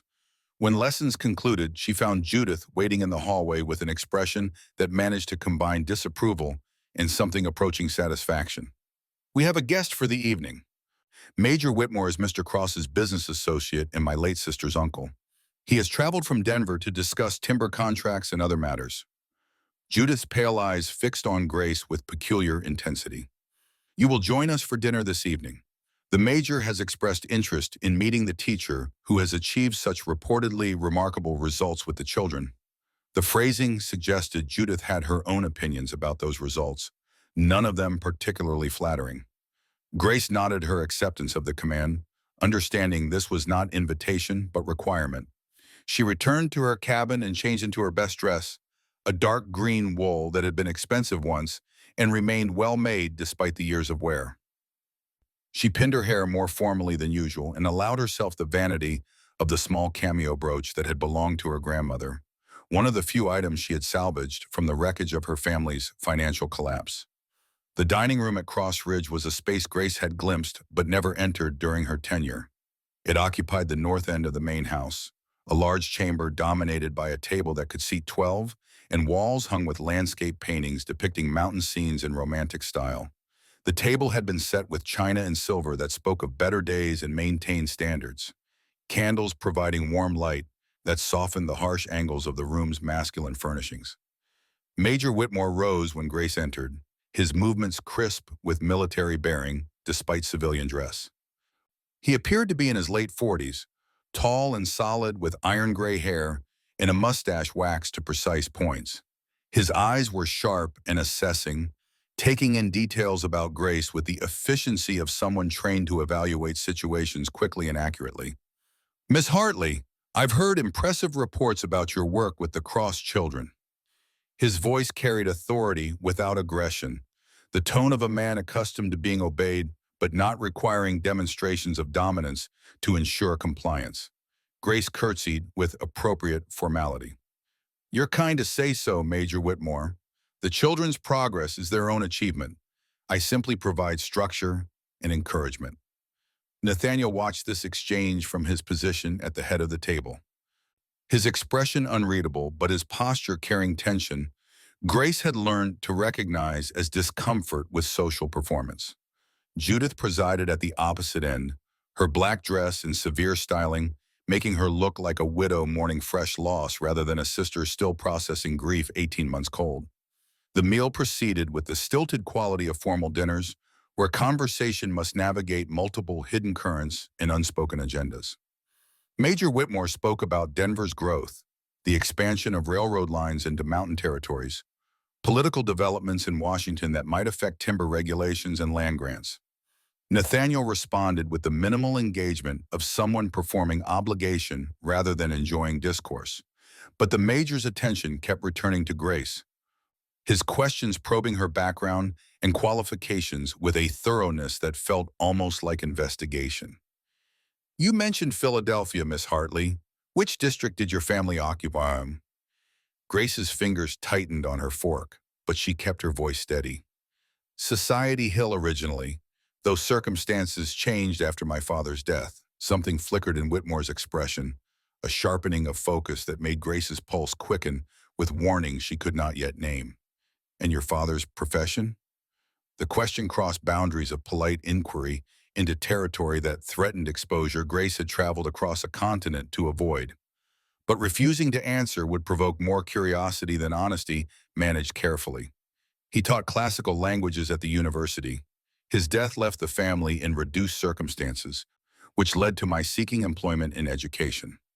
Technically true, though it omitted the financial scandal and the criminal investigations and her mother's collapse into invalidism from shame and stress. Whitmore appeared to accept the explanation, though his eyes suggested he heard gaps in the narrative that would bear further examination. After dinner, the men retired to Nathaniel's study for business discussions that excluded both women. Judith cornered Grace in the hallway before she could escape to her cabin. "The major is a shrewd judge of character, Miss Hartley. He sees through pretense and values honesty above all other virtues." The words carried warning rather than mere observation. "I hope you have been forthright about your qualifications and background. Deception discovered later reflects poorly on everyone associated with the deceiver." Grace met Judith's gaze directly, refusing to be intimidated by implications she could neither confirm nor deny. "I have misrepresented nothing about my ability to teach or my commitment to the children's welfare, Miss Cross. My personal history before arriving at Cross Ridge has no bearing on my professional competence." Judith's mouth compressed into its characteristic thin line. "Perhaps, but in my experience, those who flee their pasts usually carry stains that cannot be washed away through geographical distance or assumed virtue. Time reveals all secrets, Miss Hartley. I hope yours will not prove damaging to this household when they inevitably surface. She swept away before Grace could formulate response, leaving her alone in the dimly lit hallway with the certain knowledge that Judith suspected something and would not rest until suspicions became confirmation. Grace returned to her cabin with thoughts churning through scenarios of discovery and consequences. If her connection to the Hartley banking scandal became known, would it cost her this position? Would the children be taken from her care and given to some other teacher untainted by family disgrace? The questions kept her awake long into the night, watching shadows move across the ceiling, while wind rattled windows and her mind conjured increasingly dark possibilities. 2 days after Major Whitmore departed, Nathaniel requested Grace's presence in his study for what he termed a matter of some importance. She entered the room with trepidation, uncertain whether she faced dismissal or simply some administrative concern about the children's curriculum. The study revealed more about Nathaniel Cross than any conversation had yet accomplished. Books lined 2 walls, a collection that ranged from agricultural treatises to poetry volumes, history texts to philosophy, suggesting a mind that sought understanding across broad territories of human thought. A large desk dominated the space, its surface organized with the precision of someone who needed external order to contain internal chaos. Windows overlooked the valley, providing views that stretched for miles across forested ridges toward distant plains. Nathaniel stood by the window, his back to the door when Grace entered. He turned at the sound of her footsteps, and she saw immediately that whatever he needed to discuss, it had cost him considerable emotional energy to initiate the conversation. "Please sit." He gestured toward a leather chair near the fireplace where a small blaze fought against the lingering spring chill. Grace settled into the chair, folding her hands in her lap and waiting for him to begin. He remained standing, moving to lean against the desk in a posture that suggested he needed the furniture's support. "Major Whitmore raised questions about your background. Not accusations precisely, but concerns about what he termed insufficient documentation of your credentials and history." Nathaniel's tone carried no judgment, only a weariness that spoke to how little he cared about such matters weighed against larger griefs.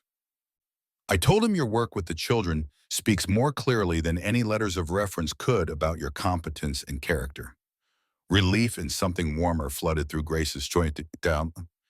"Thank you for your confidence, Mr. Cross. I assure you my commitment to Carrie and Ben's welfare is genuine and absolute." Nathaniel nodded, but his expression suggested he had more to say and was finding the words difficult to access. "The Major also suggested I should perhaps consider remarriage. For the children's sake," he argued, "and for my own welfare. He believes grief indulged too long becomes its own form of self-destruction." Grace's breath caught, but she forced herself to remain still and listen without visible reaction. "I told him I had no interest in such matters, that the idea of replacing Elena felt like betrayal of everything she meant to me and desecration of the life we built together." The words should have brought relief. Instead, they settled in Grace's stomach like stones, weighting her with the understanding that whatever she felt for this man, who occupied increasing amounts of her thoughts and dreams, he remained locked in fidelity to a ghost. Nathaniel moved from the desk to the fireplace, standing close enough that Grace could have touched him if she had dared extend her hand. "But then I find myself thinking about someone who has brought light back into my children's lives, who works in my late wife's garden without seeking permission or recognition, who stayed awake all night fighting fever alongside me as if she had equal stake in my daughter's survival." His voice had dropped to something barely above whisper, each word weighted with meaning that made Grace's heart hammer against her ribs. "I find myself thinking about these things, and I wonder if perhaps Major Whitmore sees something I've been too blind or too afraid to acknowledge." Grace rose from the chair, needing to stand for whatever came next because sitting felt like accepting a subordinate position in a conversation that demanded equality of presence. "Mr. Cross." "Nathaniel." The correction was gentle but firm. "When we're alone, I would prefer you call me Nathaniel." The intimacy of using his given name felt dangerous and necessary in equal measure. "Nathaniel, then." I won't pretend I don't understand what you're suggesting, but I need you to be certain about what you're feeling. Grief makes people seek comfort in ways they might later regret, and I won't allow myself to be a temporary balm for wounds that require different healing. He turned to face her fully, his gray eyes holding hers with an intensity that stole her breath. What I feel when I look at you is not comfort, Grace. It's something far more complicated and terrifying. It's the first time since Elena's death that I've felt anything besides guilt and the urge to follow her into whatever darkness claimed her. The confession hung between them like a live thing, pulsing with all the need and fear and possibility that neither had dared voice until this moment. Grace felt tears sting her eyes. Though whether from sadness or glee or the overwhelming complexity of emotions churning through her chest, she could not determine. I'm afraid, she whispered, the truth forced past defenses that had seemed impenetrable hours earlier. I'm afraid of caring too much and losing everything again. I'm afraid of what it means that the children call me Mama Grace and I don't correct them. I'm afraid that loving you would be the most foolish and most inevitable thing I've ever done. Nathaniel closed the distance between them, his hand rising to cup her face with a gentleness that contradicted the controlled strength she knew resided in those work-hardened palms. Then be afraid with me, because I'm terrified of everything this could mean and everything it could end. But I'm more terrified of letting you slip away because I was too much a coward to admit that you've become essential to my capacity to keep breathing. Grace's hand came up to cover his where it rested against her cheek, and for a suspended moment they stood locked in that pose, two people balanced on the edge of a precipice that could lead to flight or falling, but offered no safe ground to stand upon while avoiding the leap entirely. The study door opened without warning, and Judah's voice cut through the charged atmosphere like a blade through silk. I apologize for the intrusion, but I require Mr. Cross's signature on. She stopped mid-sentence, her eyes tracking from Nathaniel's hand on Grace's face to their proximity and the unmistakable quality of interrupted intimacy that hung in the air between them. Her expression transformed from surprise to calculation to something that looked almost like triumph before settling into cold disapproval. I see I've interrupted a private moment. How inappropriate of me, and how illuminating. Nathaniel dropped his hand and stepped back, but the damage was already done. Judith had seen exactly what she needed to see to confirm suspicions and fuel whatever schemes she had been nurturing since recognizing that Grace threatened her control over the household. It's not what you imagine, Judith. His sister-in-law's smile was sharp as broken glass. Isn't it?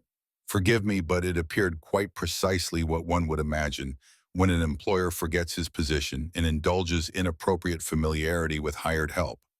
Grace felt the words like physical blows, each one landing with precision designed to wound and diminish. She straightened her shoulders and met Judith's gaze without flinching. If I have overstepped boundaries, Miss Cross, I apologize.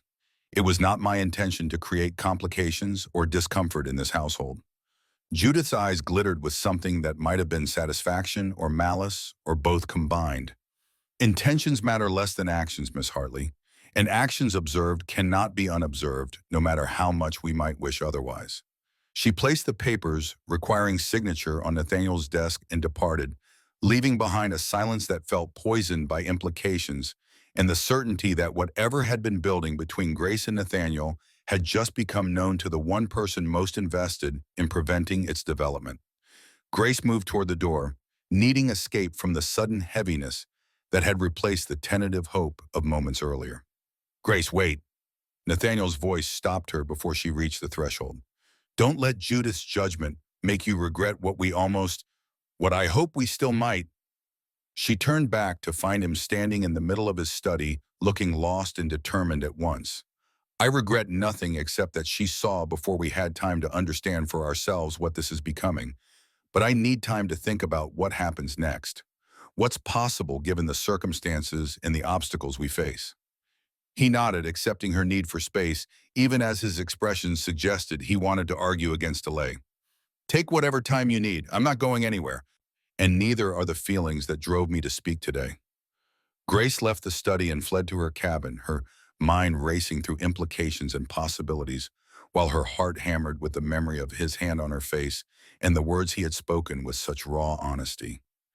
That night, she sat at her desk and wrote to Beth Morrison, the pen moving almost without conscious direction as she tried to articulate the complexity of her situation. She wrote about the children and their healing, about the garden and its slow resurrection, about Nathaniel and the way he had begun to look at her as if she might be something more than temporary presence in a life that had known too much loss. But she also wrote about fear and uncertainty, about Judith's hostility and the complications of position and propriety, about the growing suspicion that her past would eventually catch up with her no matter how far she ran or how carefully she tried to build a new life from the ruins of the old. The letter grew longer than she had intended, pages filled with confession and question and the desperate hope that Beth might offer wisdom, or at least understanding, for a situation that felt increasingly beyond Grace's capacity to navigate alone. When she finally finished, the candle had burned low and exhaustion pulled at her like physical weight. She folded the letter carefully and placed it inside her journal for safekeeping, intending to seal it properly in the morning when her thoughts had settled and she could review what she had written with clearer judgment. But exhaustion claimed her before she could complete that task. And she fell asleep at the desk with her head pillowed on crossed arms and the journal lying open beside her like evidence awaiting discovery. In the main house, Judith Cross stood at her window watching the light in the east cabin finally extinguish. She had spent the hours since interrupting Nathaniel and Grace, analyzing what she had witnessed and formulating plans to address a threat that had grown far more serious than she had anticipated. She had loved Nathaniel Cross since before Elena ever met him, had introduced them at a Denver society function with the secret hope that proximity might allow him to see Judith herself in new light.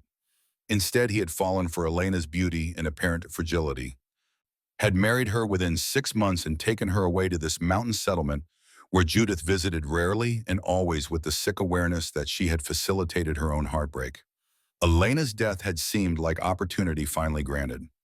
Judith had installed herself at Cross Ridge ostensibly to care for the children, but actually to position herself as indispensable, the woman who held the household together through crisis and demonstrated the kind of strength Nathaniel needed, rather than the delicate emotionalism that had characterized Elena's response to frontier hardship.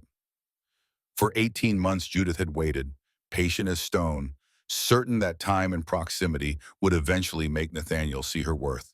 She had dispatched previous teachers with strategic criticism and unreasonable demands, maintaining her control over the children and ensuring no other woman gained foothold in the household.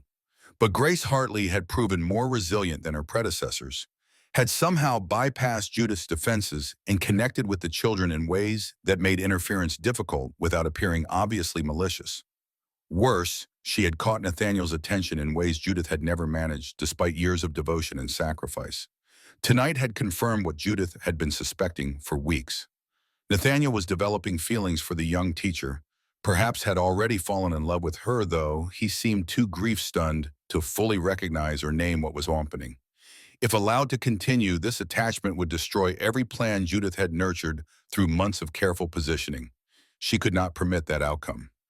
Would not permit it after everything she had already sacrificed for the hope of eventually claiming what she believed should rightfully be hers. Judith moved from the window to her writing desk, extracting paper and pen. She composed a letter to Major Whitmore, suggesting in carefully coded language that further investigation into Miss Hartley's background might prove illuminating for everyone concerned with Cross Ridge's welfare. She mentioned Philadelphia and financial scandal, planted seeds of suspicion that would bloom into questions the Major's military precision would pursue until answers emerged. But investigation took time, and Judith wanted more immediate insurance against the threat developing in her household. She needed evidence that would discredit Grace beyond recovery, proof of impropriety or deception that would give Nathaniel no choice but to dismiss the teacher and acknowledge that Judith had been right to question her fitness for the position. She sealed the letter to Major Whitmore and set it aside for posting. Then she sat in darkness, planning, calculating, waiting for opportunity to present the weapon she needed to destroy Grace Hartley's influence. Before it became too entrenched to uproot without collateral damage, Judith was not yet prepared to accept. In the east cabin, Grace slept with her journal lying open on the desk, pages covered with confessions and questions and hopes written in her own hand. The words waited there like ammunition stored in an unlocked arsenal. ready to be discovered and deployed by anyone with sufficient motivation to invade privacy in service of larger strategies. Neither woman knew that their conflict had already been decided by choices made and barriers crossed. Neither understood that the battle being waged over Nathaniel Cross's heart and Crossridge's future would claim casualties beyond what either had imagined in their separate vigils through the lengthening spring night. Outside, the wind picked up, carrying the scent of pine and distant flowers beginning to emerge from winter dormancy. The garden Grace had planted waited in darkness for sun and warmth to trigger the germination that would transform dead earth into living beauty. The season was turning, winter releasing its grip day by day, hour by hour, as the world tilted toward light and growth and all the chaotic promise of spring finally arriving in the high country. June arrived with heat that felt shocking after months of cold, temperatures climbing into the 70s during afternoon hours, and remaining warm enough through evening that Grace could work in the garden without needing the heavy coat that had been essential equipment through spring. The wildflowers she had planted began their emergence, green shoots pushing through soil that had seemed dead beyond recovery just weeks earlier. Columbine and lupine, Indian paintbrush and mountain bluebell, all the native species that belong to this altitude and climate, responding to warmth and moisture with the determination of life that refuses to surrender even when conditions seem to forbid survival. The children flourished alongside the flowers. Carrie had begun writing poetry, short verses about birds and seasons, and the way light changed through the day as summer lengthened toward its peak. Her words carried a melancholy beauty that suggested she was processing grief through language, transforming pain into something that could be examined and perhaps eventually understood. Ben had discovered a passion for collecting rocks, filling his pockets with specimens he classified according to color and texture, creating elaborate taxonomies that demonstrated a mind hungry for order and pattern. Grace watched them grow and felt pride that had nothing to do with her own accomplishments and everything to do with witnessing resilience in creatures who had every reason to remain broken. They were healing themselves, really. She simply provided consistent presence and the safety of knowing an adult would remain constant even when emotions became overwhelming or memories threatened to pull them back into the darkness that had consumed the year following their mother's death. But beneath the surface progress, tensions accumulated like pressure behind a dam. Judith's discovery of the near intimacy between Grace and Nathaniel had sharpened her vigilance into something approaching obsession. She appeared everywhere Grace turned, materializing in doorways and hallways, with the uncanny timing of someone who had made surveillance into art form. Her questions about Grace's background became more pointed, probing details that should have been irrelevant to teaching qualifications, but suggested Judith's suspected scandal beyond the poverty that had driven Grace to seek frontier employment. Nathaniel maintained careful distance in Judith's presence, his formality with Grace so pronounced it bordered on coldness. But when they encountered each other away from his sister-in-law's observation, his eyes held a warmth that made Grace's breath catch and her pulse accelerate into rhythms that had nothing to do with exertion or altitude. They had not resumed the conversation interrupted in his study, had not addressed the feelings acknowledged that afternoon, but the awareness hummed between them like current air through wire, waiting for connection to complete circuits and transform potential into kinetic energy. Grace had sealed the letter to Beth Morrison and entrusted it to Jake Porter for posting during his next trip to Pine Creek. The act should have brought relief, the unburdening of thoughts too complex to carry alone. Instead, she felt exposed, as if committing feelings to paper and sending them into the world made them more real and therefore more dangerous than when they existed only in the private territory of her own mind. She did not know that the letter she had actually posted was the brief note about arriving safely and finding the children responsive to instruction. The longer letter, the one filled with confessions about Nathaniel and fears about Judith, and questions about what love might look like when built on the ruins of other people's tragedies, remained in her journal where she had placed it that night after returning from the study. She had meant to retrieve it the next morning, had fully intended to seal it properly and send it with the routine correspondence Jake carried down the mountain each week. But exhaustion and emotion had made her forget, and the letter had stayed hidden between pages devoted to lesson plans and observations about the children's progress. Hidden but not secret, available to anyone who might open the journal and read what Grace had never intended for eyes beyond Beth Morrison's sympathetic gaze. Judith found the letter on a Tuesday morning in mid-June while Grace conducted lessons in the parlor, and the children's laughter drifted through open windows into air sweet with the scent of pine and early summer flowers. She had entered the east cabin under the pretext of checking that the housekeeping staff maintained proper standards in all settlement buildings. The journal lay on Grace's desk, not concealed or locked, but simply present like any innocent object a teacher might use for recording professional observations. Judith had no intention of reading private writings, told herself she was simply confirming the room was clean and orderly. But the journal fell open when she moved it to dust beneath, and her eyes caught on her own name written in Grace's careful script. Curiosity became justification, became deliberate invasion, as Judith pulled the chair close and began reading with the focused attention of someone mining for weapons that might later be deployed in battles not yet declared openly. The letter revealed everything Judith had suspected and several things she had not imagined. Grace's attraction to Nathaniel, described in language that made clear this was not simple infatuation but something deeper and more dangerous.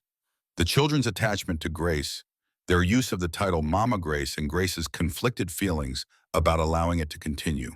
Fears about what Judith herself might do if she perceived Grace as a threat. But the passages that made Judith's heart beat faster was something between rage and vindication, were those discussing Grace's past. Philadelphia, the banking scandal, her father's disgrace and the family's financial collapse. The desperate flight to frontier territories where background inquiries might be less thorough and scandal less likely to follow. Judith read twice through, memorizing key phrases and specific details. Then she carefully copied several passages onto separate paper, her handwriting disguised through deliberate alteration of slant and pressure. She returned the journal to its position on the desk, arranging it precisely as she had found it, so Grace would have no reason to suspect the violation. She departed the cabin with evidence secured in her dress pocket and a plan forming with the clarity that comes when strategy finally has concrete foundation rather than mere suspicion and malice. The Carson Foundation charity event was scheduled for the third Saturday in June, a gathering of Denver society transplanted to the mountains for a weekend of carefully orchestrated philanthropy and social positioning. Nathaniel had been invited to attend as one of the territory's more successful businessmen, and Judith had encouraged his acceptance with the argument that maintaining relationships with Eastern investors required occasional demonstration of civilization, despite frontier location. She had also suggested he bring Grace, ostensibly to demonstrate the quality of education being provided to settlement children and to showcase Cross Ridge as a community invested in proper social development. Nathaniel had resisted initially, uncomfortable with the idea of subjecting Grace to the scrutiny of people who would judge her background and position with the sharp assessment Denver society brought to all social interactions. But Judith had been persuasive, arguing that Grace's presence would reflect well on the entire household and might attract the attention of other families seeking qualified teachers for their own children. The charitable framing had worked where direct pressure would have failed, and Nathaniel had reluctantly agreed to include Grace in the party that would make the two-day journey to attend the event at the Whitmore estate outside Denver. Grace learned of the plan through Judith, who delivered the news with a smile that did not reach her eyes. Mr. Cross believes your presence at the charity event would demonstrate Cross Ridge's commitment to educational excellence. You'll need to prepare appropriate attire. The gathering will include many of Denver's prominent families, and first impressions carry lasting consequences. The warning beneath the surface message was clear. Grace would be evaluated not just as a teacher, but as a woman occupying an ambiguous position in a household where boundaries between family and staff had already begun to blur. Any misstep would reflect poorly on everyone and potentially damage relationships that supported Cross Ridge's economic viability. Grace spent the following week preparing with a care that bordered on anxiety. Her wardrobe was limited, the clothes she had brought from Philadelphia sufficient for teaching, but inadequate for the kind of social event Judith described. Mrs. Porter came to her rescue, altering one of her own dresses from younger days when she had attended such gatherings before marrying Jake and moving permanently to frontier settlements. The dress was lavender silk, simple in design but well made, with lace at the collar and cuffs that added elegance without ostentation. Mrs. Porter's eyes grew soft as she pinned and tucked the fabric to fit Grace's slighter frame. "I wore this to my own engagement party 20 years ago. Jake said I looked like something from a painting, all soft colors and happiness." Her hands stilled on the fabric. "That was before we knew how hard this life would be, how many children we'd lose to fever and accident, how many winters would test whether love was strong enough to carry us through darkness." Grace touched the older woman's hand where it rested on the silk. "You and Jake seem to have found that strength." Mrs. Porter nodded slowly, her gaze distant with memory. "We did, but it took work every single day, choosing each other again and again, even when choosing felt harder than giving up." She focused on Grace with sudden intensity. "That's what real love requires, Miss Hartley. Not the easy affection of courtship, but the daily decision to stay present even when presence costs more than you think you can afford to pay." The words felt weighted with meaning beyond their surface application, as if Mrs. Porter knew or suspected what was developing between Grace and Nathaniel and wanted to offer wisdom before circumstances forced lessons learned through harder experience. Grace began feeling unwell the week before the charity event. Nothing dramatic, just a persistent queasiness that made breakfast difficult and left her exhausted by mid-afternoon, despite sleeping well through nights that had grown warm enough to require only a single blanket. She attributed the symptoms to anxiety about the upcoming social ordeal and the accumulated stress of navigating Cross Ridge's complex dynamics while trying to maintain professional boundaries that felt increasingly artificial. But the morning sickness did not abate, and Grace found herself making frequent trips to the chamber pot to empty a stomach that rejected even bland foods she had never before found problematic. A terrible suspicion began forming in her mind, a possibility she did not want to examine but could not entirely dismiss. She counted backward from her last monthly courses, realizing with growing alarm that 6 weeks had passed without the bleeding that should have arrived with predictable regularity. 6 weeks since the night she and Nathaniel had sat up caring for Carrie through her fever, since their hands had tangled together on his daughter's forehead in a moment of contact that had felt innocent but apparently carried consequences neither had anticipated. Except they had not coupled that night, had not even kissed, had touched only briefly and accidentally, the contact charged with electricity, but remaining within bounds of propriety, if not precisely within the safe territory of employer-employee distance. Grace's mind raced through the timeline, searching for other explanations. But the symptoms were unmistakable to anyone who had watched her own mother endure 7 pregnancies, who had seen sisters and cousins navigate the early months with their peculiar combination of fatigue and nausea and the subtle changes in body and appetite that mark conception's successful completion. She was pregnant. The certainty settled into her bones like lead, weighting every thought with implications she could barely begin to process. But how? When? The only time she and Nathaniel had been physically close enough for... But no, that was impossible. They had not consummated anything, had barely touched beyond that single moment of hands meeting in innocent accident. Unless... The thought came slowly, terrible in its implications. Unless Judith had been more thorough in her invasion of privacy than merely reading letters. Unless something had been added to the wine served at dinner those weeks ago when Grace had felt unusually tired and disoriented. Unless the sister-in-law, who smiled like broken glass and watched with eyes that calculated every weakness, had found a way to create exactly the scandal needed to destroy Grace's position and eliminate her as a threat. But that required a level of malice and planning that seemed beyond even Judith's demonstrated capacity for manipulation. Grace pushed the paranoia aside, telling herself she was inventing conspiracies to avoid confronting the simpler and more devastating truth.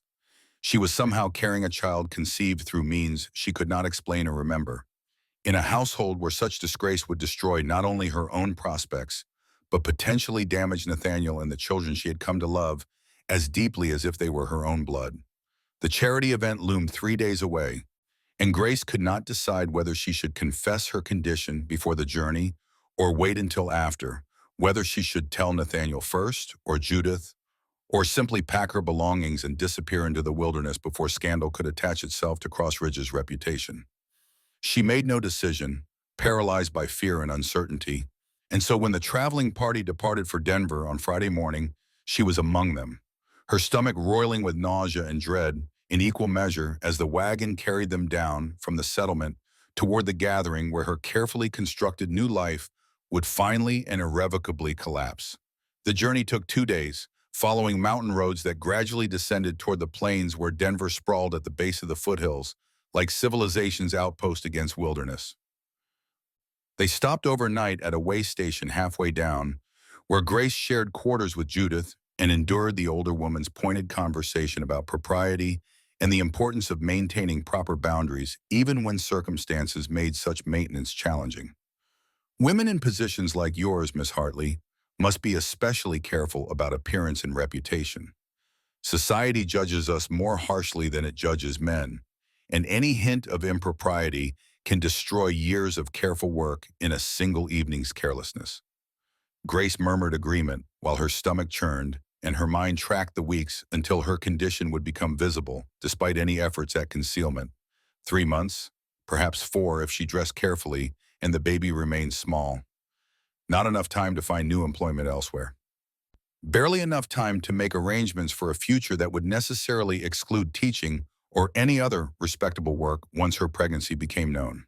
They reached the Whitmore estate late Saturday afternoon, the property sprawling across several acres at the edge of Denver proper. The house was a testament to wealth accumulated through military service and wise investment, a 3-story mansion of brick and stone that would not have seemed out of place in Philadelphia's finest neighborhoods. Carriages clustered in the circular drive, and well-dressed figures moved across manicured lawns toward tents erected for the evening's festivities. Major Whitmore greeted them personally, his military bearing unchanged since his visit to Cross Ridge months earlier, but his eyes sharpened when they fell on Grace, recognition flickering across his features in a way that made her pulse spike with warning. "Miss Hartley, how delightful to see you again." His tone carried something beneath the surface courtesy, an edge that suggested he had been thinking about her since their last encounter and had perhaps made inquiries that yielded interesting results. "I trust the journey was not too arduous. Mountain travel can be challenging for those unaccustomed to frontier rigors."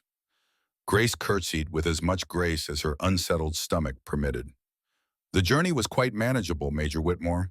Thank you for your hospitality and including me among your guests." Judith moved to stand beside Grace with proprietary positioning that suggested she considered herself responsible for the younger woman's behavior and conduct. "Miss Hartley has been an exemplary teacher to the Cross children, though of course one always hopes that standards maintained in isolation will translate successfully to more sophisticated company."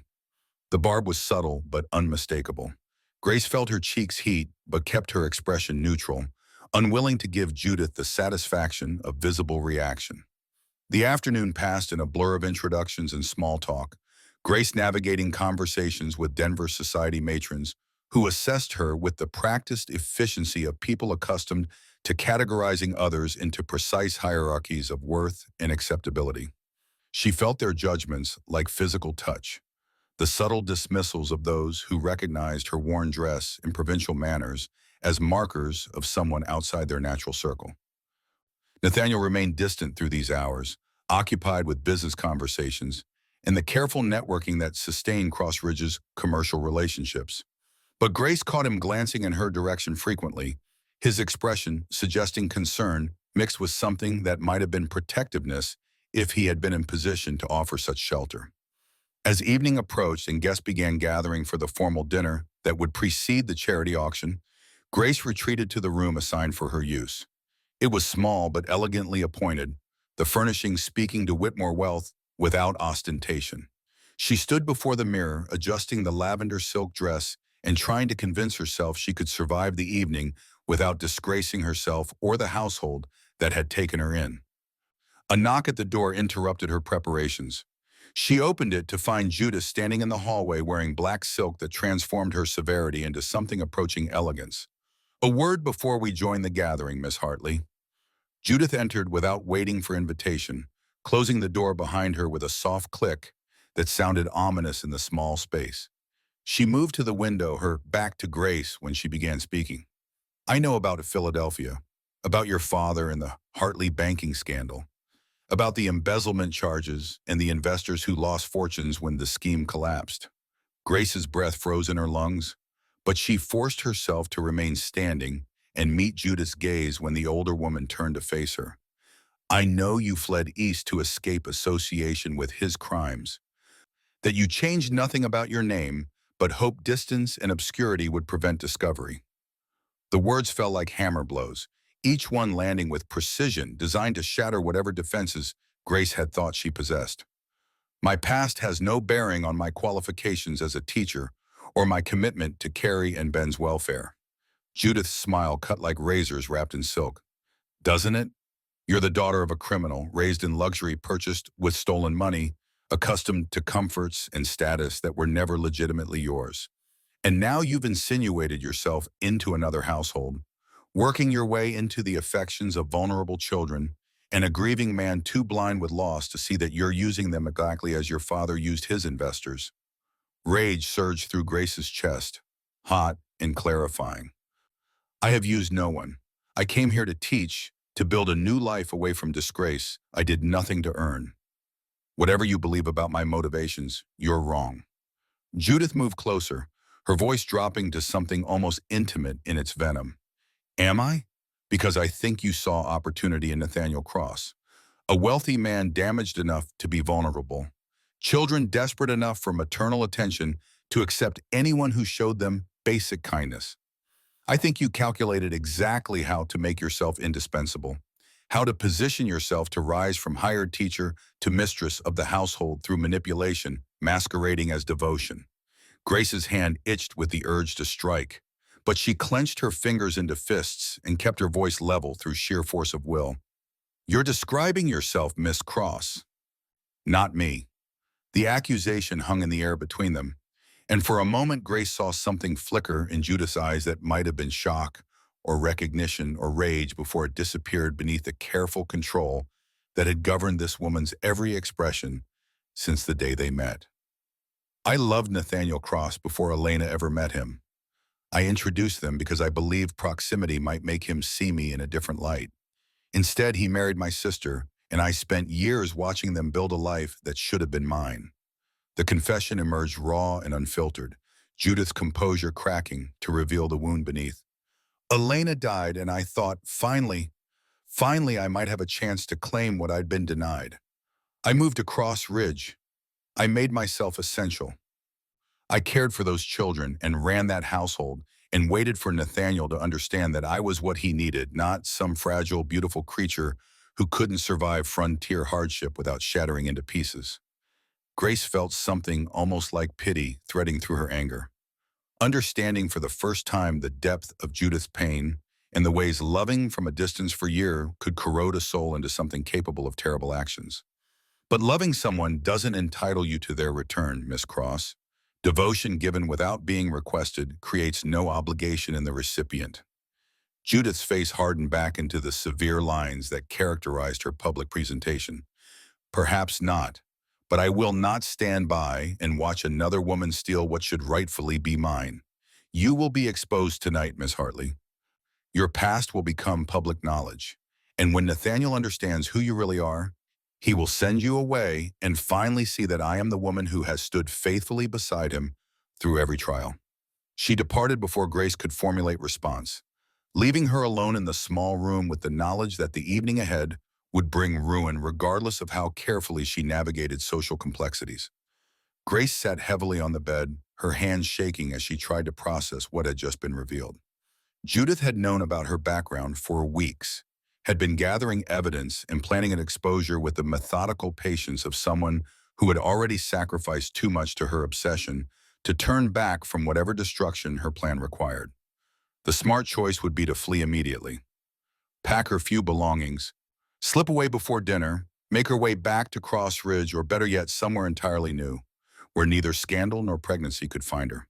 But the thought of the children discovering her gone without explanation, of Nathaniel believing she had run because Judith's accusations held truth, kept Grace frozen in place, unable to act despite knowing that staying meant facing public humiliation and the collapse of everything she had tried to build. The dinner bell rang through the house, calling guests to gather for the evening's formal events. Grace stood and checked her reflection one final time, adjusting the lavender silk and pinning her hair with trembling fingers. Whatever came next, she would face it standing rather than cowering in rooms while others decided her fate. The dining hall glittered with crystal and silver, candlelight reflecting from surfaces polished to mirrored brilliance.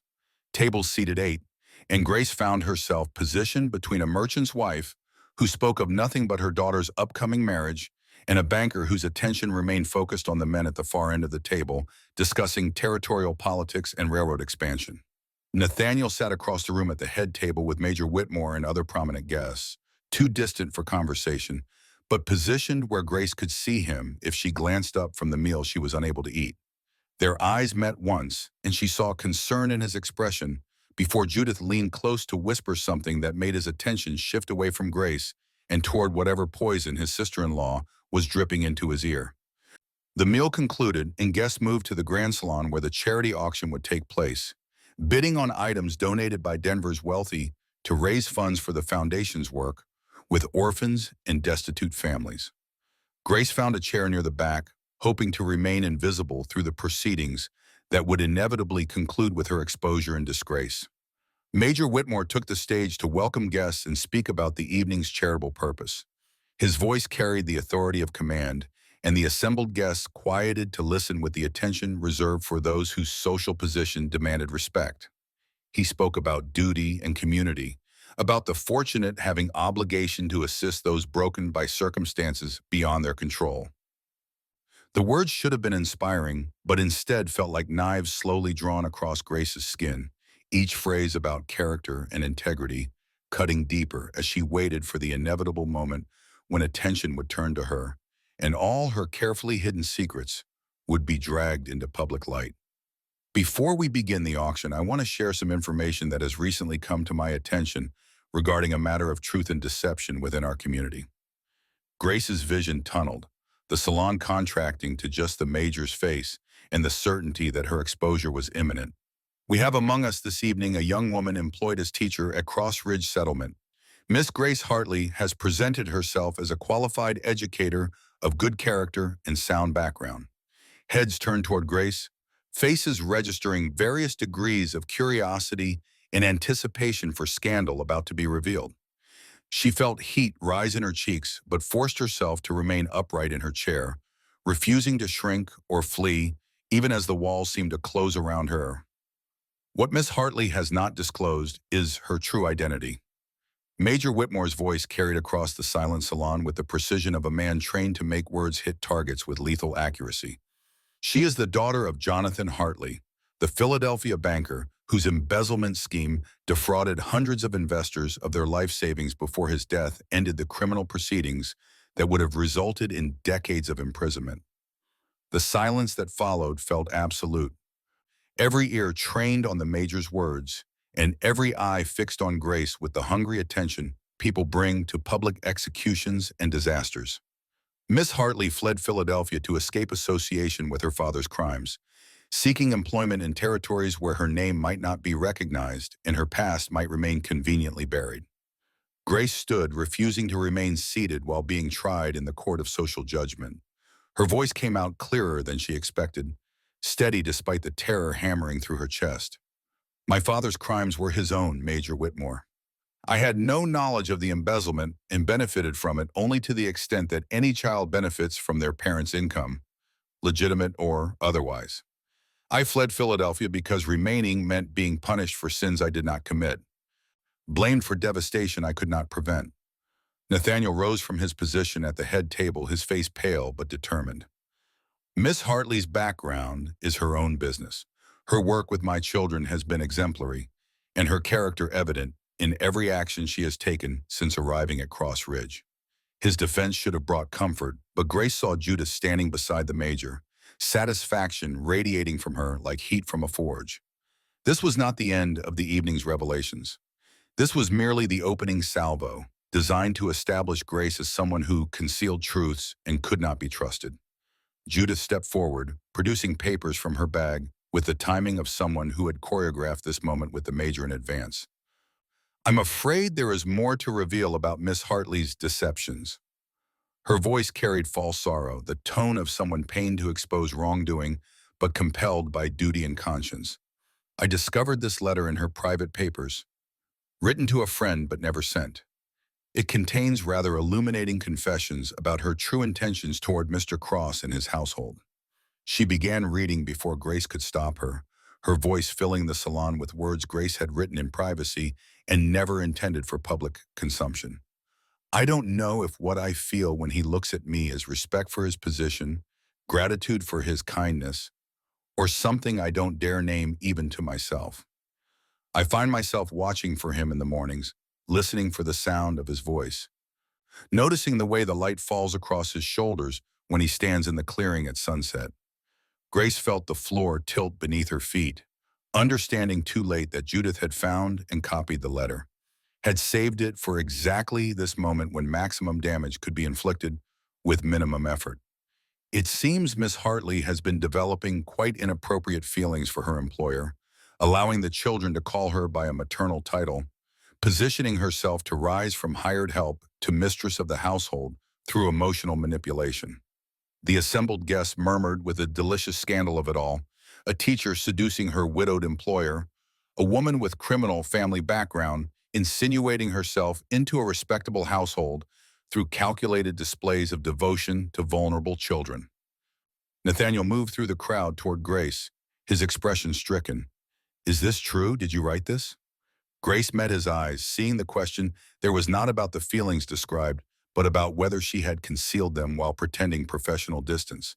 "I wrote it, yes, a private letter to a trusted friend, expressing confusion about feelings I didn't understand and wasn't certain how to navigate. Feelings I never acted upon beyond the honesty we shared in your study before Judith interrupted us." She turned to face the crowd, her voice growing stronger as anger burned through the paralysis of shame. "I am guilty of being Jonathan Hartley's daughter. I am guilty of developing feelings for a man whose kindness and grief moved me more than I expected when I accepted this position. But I am not guilty of deception or manipulation or using children to advance my own interests." Judith's smile was triumphant, sharp, and cold as mountain ice. "How convenient that you mentioned the study, Miss Hartley. The same study where my brother-in-law was discovered with his hand on your face in a moment of intimacy that exceeded all bounds of propriety between employer and employee." Nathaniel's jaw tightened, his hands clenching into fists at his sides. "Enough, Judith. You have made your point. Grace's past is her own business, and her feelings, if she has them, reflect only well on her honesty and humanity." Major Whitmore stepped forward, his expression grave. "I'm afraid I must speak plainly, Cross. As Elena's uncle and someone who cares deeply about your children's welfare, I cannot in good conscience then allow a woman of such questionable background to continue in a position of trust within your household." The words landed like verdict from judge pronouncing sentence. Grace felt something break inside her chest. Not her heart precisely, but some last fragile hope that this evening might end in anything except complete devastation. She looked at Nathaniel and saw the conflict in his face, the terrible calculation of a man forced to choose between defending someone he cared for and protecting his children from association with scandal that could damage their futures and his business relationships. His silence stretched too long, and Grace understood, with crushing finality, that he would not fight for her, that whatever feelings they had acknowledged in the privacy of his study could not survive exposure to public scrutiny and social judgment. "I understand, Major Whitmore. I will remove myself from Cross Ridge immediately upon our return." She turned and walked from the salon before tears could fall, before the rage and heartbreak churning in her chest could escape in ways that would give Judith even more satisfaction than she had already extracted from this perfectly executed destruction. Grace made it to the small room assigned to her and began packing her few belongings with hands that shook so badly she could barely manage the clasps on her trunk. Footsteps sounded in the hallway, and she braced herself for Judith coming to deliver final gloating pronouncements. But it was Nathaniel who entered, his face haggard in the lamplight. "Grace, His voice broke on her name. She held up her hand, forestalling whatever he planned to say. Please don't tell me you're sorry or that you wish circumstances were different. I understand the position you're in. I understand that defending me costs more than you can afford to pay, with your children's futures and Cross Ridge's reputation at stake. He crossed to her, catching her shoulders and turning her to face him, despite her resistance. I should have defended you immediately, should have told them all to go to hell, and that your past means nothing compared to who you are now, what you've given my children, and how you've changed everything at Cross Ridge. His eyes held anguish that matched her own, but Grace could not allow his regret to soften the necessary hardness growing in her chest like scar tissue forming over wounds too deep to heal cleanly. But you didn't. You calculated that Compton found defending me too expensive. That's your right as employer and father, but it means we're done here. Whatever we might have become ends tonight in this room with me packing and you watching because you waited too long to act when action mattered. Nathaniel's hands tightened on her shoulders, his voice dropping to whisper, "Come with me anyway. Leave Cross Ridge if you must, but come with me somewhere else where your past doesn't matter and we can build something new away from Judith's poison and society's judgment." The offer tempted despite everything. The vision of escape was someone who cared enough to propose exile from everything he had built. But Grace thought about the nausea that plagued her mornings and the child growing in her womb that she had not yet found courage to mention.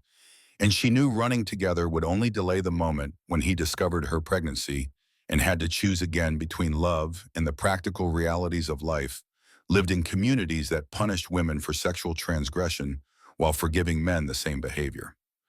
No, I need to leave alone, build my own life away from anyone else's expectations or dependencies. Thank you for the offer, but I can't accept salvation from someone who wasn't willing to fight for me when the battle first required courage.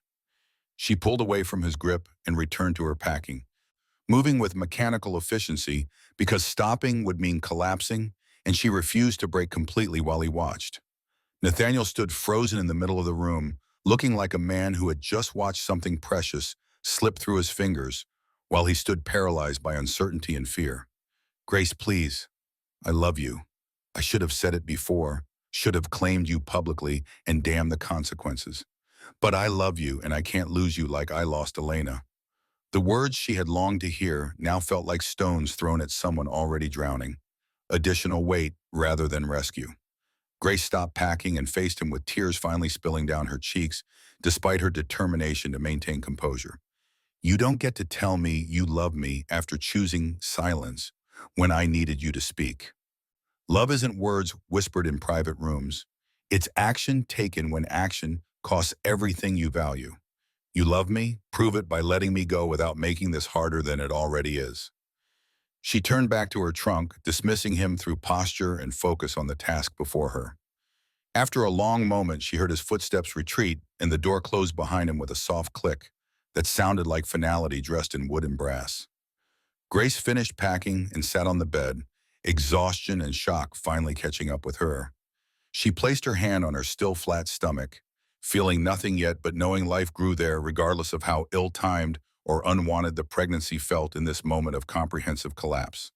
A child, Nathaniel's child, conceived through means she still could not explain, but carrying his features in the genetic code spiraling into existence within her womb. A child who would be born into scandal and disgrace unless Grace could find a way to build new life somewhere far from Cross Ridge and Philadelphia both. Somewhere she could invent a dead husband and claim respectable widowhood rather than face the reality of bearing a bastard conceived through means that remain mysterious. She should tell him, should march back to wherever he had retreated and inform him that his silence tonight had cost not just their relationship, but his knowledge of and participation in raising the child they had somehow created. But the urge to wound him as she had been wounded warred with the understanding that using a child as weapon was exactly the kind of manipulation Judith had accused her of planning. The decision made itself through paralysis. Grace would say nothing about the pregnancy, would leave in the morning and make her way to some new territory where her past could remain unknown and her future could be built on lies more sustainable than the truths that had just destroyed her present. She lay down fully clothed on the bed and stared at the ceiling while tears leaked silently from the corners of her eyes into hair spread across the pillow. Somewhere in the house, the charity auction continued.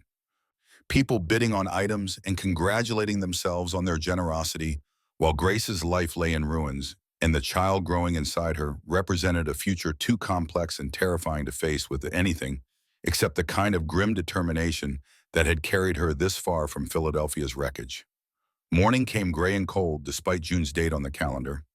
Grace rose and washed her face, erasing the evidence of tears and grief with the same methodical attention she had learned to apply to survival tasks that required continuing when continuation felt impossible. She dressed in her traveling clothes and carried her trunk to the front entrance where the Cross Ridge wagon waited for the return journey up the mountain. Nathaniel stood beside the wagon looking haggard, as if he had not slept through the night any better than Grace had managed. Their eyes met briefly, and she saw everything he wanted to say written in his expression. Apology, regret, love that had come too late and proven too weak to withstand the first serious test of its strength. Grace climbed into the wagon without accepting the hand he offered, settling herself beside her trunk and turning her face toward the mountains that rose against the eastern sky like a wall designed to keep the plains and all their complications at a distance. Judith appeared in the doorway wearing her habitual black, triumph radiating from her despite the early hour. Safe travels, Miss Hartley. I trust you understand that your employment at Cross Ridge is terminated effective immediately. I will arrange for your final wages to be forwarded wherever you eventually settle. Grace nodded once, refusing to give Judith the satisfaction of visible reaction. The wagon lurched into motion, and Cross Ridge's small party began the journey back to the settlement, where Grace had briefly believed she might find home and purpose and perhaps even love if circumstances had aligned differently. They traveled in silence through the first day, stopping at the way station overnight before completing the climb on Sunday. Grace spoke to no one, eating mechanically when food was offered and sleeping fitfully in the communal quarters, where other travelers snored and shifted through the darkness. When they reached Cross Ridge late Sunday afternoon, Grace gathered her belongings and headed directly for the east cabin without entering the main house or attempting to see the children who would have questions about her absence she could not bear to answer. She found a brief note waiting on her desk, written in Carrie's careful hand. Mama Grace, where did you go? Ben is crying. Papa looks sad. Please come back. We need you. Love, Carrie. The words broke something in Grace that Judith's triumph and Nathaniel's silence had only cracked. She sat at the desk and wrote replies, one to each child, explaining that sometimes adults made mistakes and had to leave places they loved because staying would hurt everyone more than leaving. She did not say goodbye to Nathaniel, did not give Judith the satisfaction of a final confrontation. She simply packed her trunk onto the wagon Jake Porter had agreed to drive down the mountain to Pine Creek, where the stage to San Francisco departed twice weekly, and Grace could begin the journey toward whatever future awaited someone carrying scandal and pregnancy in equal measure. The children watched from the main house window as the wagon departed, Carrie's face pressed against the glass and Ben's small hand raised in a wave. Grace returned before facing forward and refusing to look back as Cross Ridge disappeared behind curves in the mountain road. She had come to the settlement, fleeing scandal and seeking purpose. She was leaving carrying new scandal and a child whose existence she had not yet found courage to fully acknowledge. But she was also leaving with the certain knowledge that love was not enough when courage failed. That feelings without action meant nothing when tested by consequence. Pine Creek welcomed her with indifference, the small settlement too occupied with its own concerns to care about another woman passing through on the way to somewhere else. Grace secured a room at the boarding house and waited 3 days for the stage that would carry her west toward California and whatever life she could construct from the ruins of everything she had tried to build in Colorado's high country.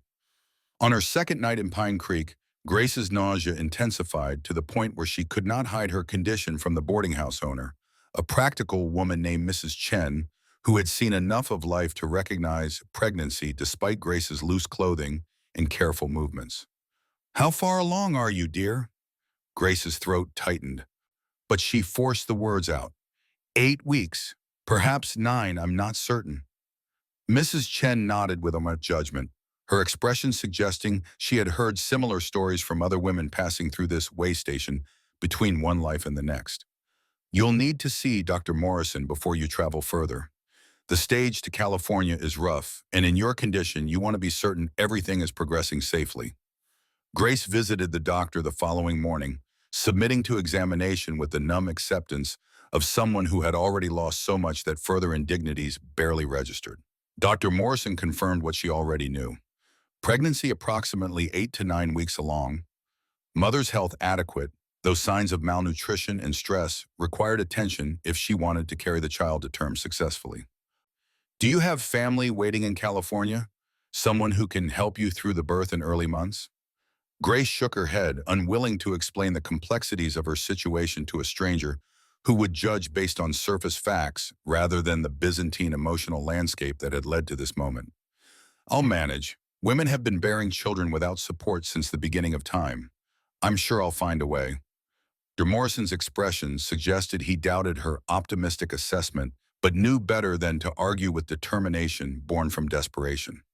Grace spent her final night in Pine Creek writing a letter to Beth Morrison, explaining everything that had happened since her last correspondence and asking for help finding employment in San Francisco that would accommodate her pregnancy and the need to support herself and a child once the baby arrived.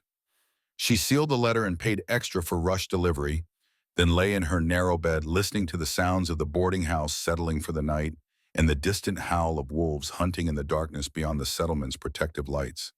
Tomorrow she would board the stage west. Tomorrow she would begin the journey toward whatever future could be salvaged from the wreckage of her past. Tomorrow she would stop looking back toward the mountains where she had left pieces of herself scattered like flowers torn apart by winter storms. But tonight, in the darkness before dawn broke over the plains, Grace allowed herself to cry for everything she had lost and everything she would never have. For Carrie and Ben, who had called her Mama Grace and believed she would never leave them. For Nathaniel, who had loved her but not enough to fight when fighting mattered most. For the child growing inside her who would never know its father or the settlement where it had been conceived in mystery. Tomorrow would require strength. Tonight could hold grief, and Grace surrendered to it completely until exhaustion finally dragged her into sleep, filled with dreams of gardens that bloomed and ate and bloomed again in endless cycles that made hope and loss indistinguishable from each other. 8 weeks passed like water flowing over stones, each day wearing away at surfaces until what remained bore little resemblance to what had existed before. August settled over Pine Creek with heat that felt oppressive after the cool mountain elevations Grace had left behind, temperatures climbing into the 80s and bringing with them dust that coated everything in fine layers of grit that no amount of sweeping could permanently remove. Grace had not continued to California. The journey required funds she did not possess after paying for lodging and medical care, and by the time she had saved enough from work at the Pine Creek Orphan School, the pregnancy had advanced to a stage where travel seemed inadvisable without risking the child she had not planned but was now grimly determined to carry to term. 14 weeks. Her body had begun changing in ways that loose clothing could still hide but would soon make denial impossible. Her breasts had swelled tender and heavy. Her waist thickened despite the nausea that still plagued morning hours and made eating a challenge she met with grim determination. She had purchased a corset designed for expectant mothers from Mrs. Chen, the boarding house owner who had proven unexpectedly kind about Grace's situation, despite running an establishment that depended on maintaining respectable reputation. The orphan school occupied a converted warehouse at the edge of Pine Creek's small commercial district, housing 30 children ranging from infants to teenagers whose parents had succumbed to the various deaths that frontier life offered with generous frequency. Accident and disease, violence and simple disappearance, all the ways people could vanish and leave children behind to be absorbed by whatever institutions existed to prevent their complete abandonment. Grace taught reading and arithmetic to the older children, helped the matrons with infant care, scrubbed floors and washed linens, and performed all the labor that came with maintaining an institution chronically short of funds and workers. The pay was minimal, barely enough to cover her boarding house room and basic necessities, but it came with the promise that when her pregnancy became too advanced for other work, they would keep her on in exchange for room and board until 6 weeks after the birth. After that, she would need to find new arrangements. A child required more resources than a single woman's wages could provide, and Grace had begun making inquiries about families who might be willing to adopt an infant whose mother could not afford to keep it. The thought of giving up the baby made her physically ill in ways that had nothing to do with pregnancy nausea, but practical considerations could not be ignored simply because they caused emotional pain. She had no family, no husband, no resources beyond what her own labor could generate. Keeping a child meant condemning both of them to poverty that would grind away at health and opportunity until early death or permanent diminishment became inevitable outcomes. Some nights, Grace lay in her narrow bed with hands on her growing stomach and tried to imagine giving this child to strangers who would raise it without knowing anything about its origins or the circumstances of its conception. She tried to imagine walking away from the only piece of Nathaniel Cross she would ever possess, the only evidence that what they had felt for each other had been real, even if it proved insufficient to survive testing. She could not complete the imaginings. Her mind shied away from futures too painful to examine closely, and she told herself she had months yet before final decisions required making. Months to save more money, find better employment, perhaps discover some third option between keeping the child in poverty and surrendering it to unknowable futures. Letters from Beth Morrison arrived weekly, filled with encouragement and practical advice about navigating pregnancy alone and finding work in San Francisco once Grace felt ready to complete the journey west.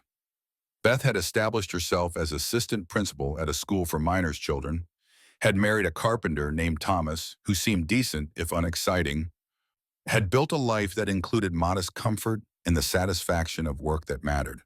Her letter spoke of possibility and second chances, of women who had survived scandal and rebuilt respectability through perseverance, and the kind of quiet courage that came from refusing to accept that mistakes or misfortune had to define entire futures.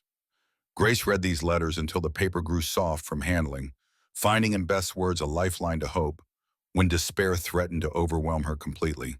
But she had not told Beth about the pregnancy, could not bring herself to write those words and make the situation real in ways that remained theoretical while confined to her own knowledge and the doctor's professional discretion. The omission felt like cowardice, but Grace told herself she would reveal everything once she had made decisions about the child's future and could present Beth with conclusions rather than questions she had no answers for. Crossridge felt both impossibly distant and terrifyingly close. Pine Creek sat only 2 days' travel from the settlement, and Grace lived in constant fear that someone would arrive bearing news or questions, or worst of all, Nathaniel himself coming to demand explanations she could not provide without revealing the pregnancy she had chosen to conceal. But weeks passed without any contact from the mountain settlement. The silence should have brought relief. Instead, it confirmed what Grace had suspected the night she left. Nathaniel's love, if it had ever been real, was not strong enough to pursue when pursuit required overcoming obstacles and risking further damage to reputation already strained by scandal.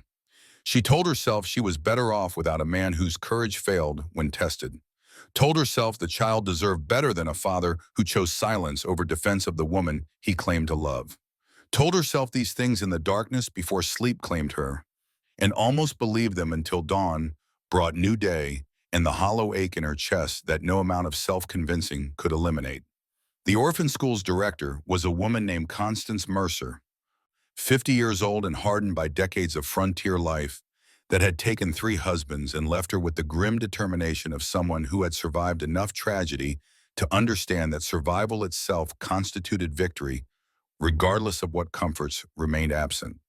She had hired Grace despite obvious questions about her background and circumstances, asking only that she work honestly and treat the children with the dignity too often denied those living on society's margins. Grace threw herself into the work with intensity that bordered on desperation, finding in the children's needs distraction from her own spiraling thoughts about futures that grew more complicated with each week of advancing pregnancy. She taught reading by having older children read aloud to younger ones, creating chains of learning that multiplied her effectiveness and gave the students pride in their growing capabilities. She organized the orphanage's small library, cataloging books donated by churches and charitable organizations, creating a system that allowed children to find stories that might transport them temporarily beyond the institutional walls that contained their daily existence. The children responded to her attention with the hungry eagerness of creatures starved for individual recognition in an environment that necessarily treated them as collective responsibility rather than unique persons deserving specialized care. They followed Grace through her daily routines, competed for her approval, brought her their small triumphs and disasters with the faith that she would acknowledge both with appropriate attention. It was one of these children, a girl named Lily, who reminded Grace painfully of Carrie with her solemn blue eyes and careful way of moving through space as if afraid to take up too much room, who first noticed Grace's changing body and asked the question that would alter everything. "Miss Hartley, are you going to have a baby?"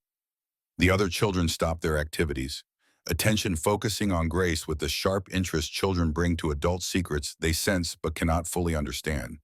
Grace felt heat rise in her cheeks but forced her voice to remain steady. "Yes, Lily, I am expecting a child." The admission hung in the air like smoke, visible evidence of what Grace had been trying to hide through careful clothing choices and strategic positioning. Lily's face brightened with curiosity that held no judgment, only the natural interest of a 10-year-old learning that her teacher participated in the mysterious adult world of reproduction and family creation. "Where's the baby's papa?" The question cut deeper than Lily could know. Grace chose her words carefully, aware that whatever she said would spread through the orphanage within hours and likely reach the broader Pine Creek community shortly afterward. "The baby's father is not part of our lives. It will be just the baby and me." Lily nodded as if this made perfect sense, her own experience of family fractured by loss, making solo parenthood seem unremarkable rather than scandalous. "That's all right. Lots of people here only have one parent or no parents. The baby will still be lucky to have you." The simple acceptance from a child who had lost everything made Grace's throat tighten with emotion she could not safely express. She nodded and redirected attention back to the lessons, but the conversation had opened doors that could not be closed again. By evening, Constance Mercer summoned Grace to her small office at the back of the converted warehouse. The director sat behind a desk piled with correspondence and account books, her expression unreadable as Grace entered and stood waiting for whatever judgment or consequence her revealed condition would provoke. "Sit down, Grace. We need to discuss your situation openly." Grace settled into the wooden chair facing the desk, folding her hands in her lap and preparing for dismissal. Constance studied her for a long moment before speaking. "I suspected pregnancy weeks ago. The signs are difficult to hide from someone who's birthed 6 children and buried 3 before they reached their second birthdays." The revelation that Grace's condition had been obvious to experienced eyes brought embarrassment mixed with relief that pretense could finally end. "I know unmarried pregnancy violates the moral standards most institutions maintain. I'll understand if you need to terminate my employment." Constance's expression softened in ways Grace had not seen during their previous interactions. "I'm not going to dismiss you.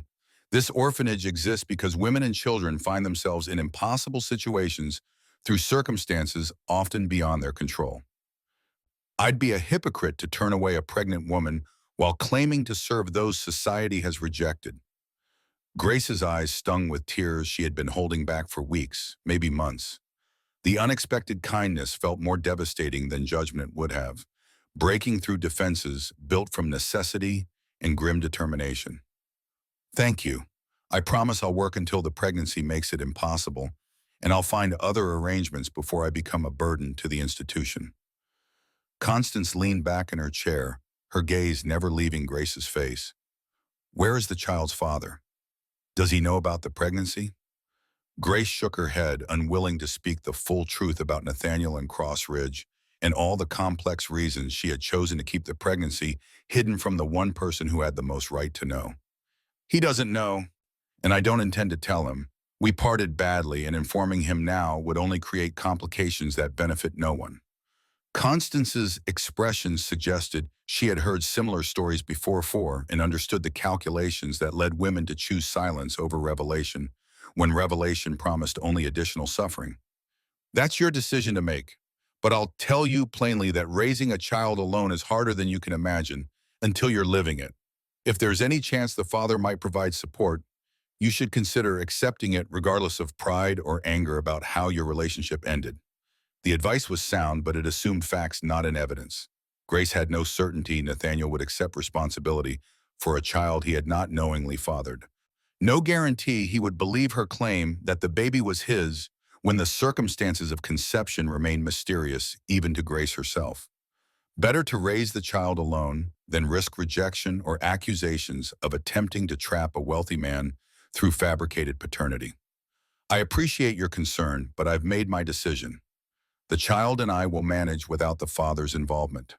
Constance nodded acceptance of Grace's position, if not agreement with its wisdom. Very well, but know that if circumstances change or you reconsider, my offer to help you contact the father stands. Grace departed the office with emotions churning between relief and renewed anxiety. Her pregnancy was now openly acknowledged, which meant the Pine Creek community would soon know and judge according to whatever standards govern their collective response to unmarried mothers. Some would condemn, others might sympathize, but all would note her condition and factor it into their assessment of her character and fitness for continued employment once the child arrived. The following Sunday, Grace attended services at the small Methodist church that served Pine Creek's spiritual needs. She had been sporadic in her attendance since arriving, her relationship with faith complicated by the way religious communities often wielded judgment like weapons against those whose lives deviated from prescribed paths. But something in her craved the ritual and community, the sense of connection to traditions larger than individual failure. Reverend Thomas Fletcher presided over the congregation with a gentle authority that seemed at odds with the fierce sermons Grace had grown accustomed to in Philadelphia's more formal churches. He was perhaps 45, widowed 5 years earlier when his wife had died during their third child's birth. He had raised the children alone while maintaining his ministry, and his sermons carried the practical wisdom of someone who understood that faith must accommodate messy reality rather than demanding reality conform to idealized versions of how life should unfold. After the service, he approached Grace as she prepared to depart. "Miss Hartley, might I have a word?" Grace's stomach clenched with anticipation of confrontation or unwelcome advice about her condition. But she nodded and followed him to the small garden behind the church where congregants sometimes gathered for fellowship after services concluded. Fletcher's expression held concern rather than judgment when he began speaking. "I understand from Mrs. Mercer that you are expecting a child without benefit of husband. I wanted to offer my support in the church's resources if you need assistance navigating your situation." The genuine kindness in his voice made Grace's defenses waver. "That's very generous, Reverend Fletcher. I appreciate your concern." He studied her face with the careful attention of someone trained to read emotional states beneath surface presentations. "Forgive my directness, but have you considered what you'll do after the child is born?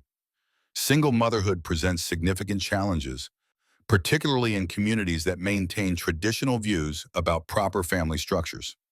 Grace had considered little else for weeks, though her considerations had produced more anxiety than actionable plans. "I'm exploring options. Mrs. Mercer has been kind enough to offer continued room and board for a period after the birth, which gives me time to find more permanent arrangements." Fletcher nodded slowly, seeming to gather courage for whatever he intended to say next. "I want to propose an alternative that might address both your needs and my own. I've been seeking a mother for my children since my wife's death 5 years ago. They need stability and feminine guidance that I cannot provide despite my best efforts. You need security for yourself and your coming child."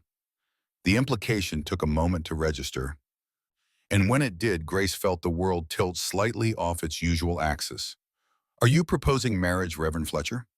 His smile was kind, but held no romantic warmth, simply the practical consideration of someone solving logistical problems through arrangement rather than passion.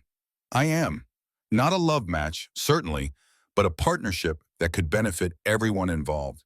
You would have a home and respectability. Your child would have a father's name in legitimate status. My children would have a mother who clearly possesses both education and genuine care for young people." The offer was so unexpected that Grace could not immediately formulate response. Marriage to a man she barely knew, to provide cover for a pregnancy conceived in circumstances she could not explain even to herself. It felt like capitulation to everything she had been fleeing since leaving Philadelphia. A return to arrangements based on convenience rather than genuine connection. But it also represented safety in a world that offered precious little security to women in her position. a name for the child, a home that did not depend on her continued employment or charitable tolerance from strangers. The possibility of building something resembling normal life, even if it lacked the passion she had briefly believed possible with Nathaniel. I don't know what to say, Reverend Fletcher. Your offer is generous beyond anything I expected, but I can't in good conscience accept without being honest about my reservations. Fletcher's expression remained patient, suggesting he had anticipated reluctance. I'm not asking for an immediate answer. Take time to consider the practical realities of your situation.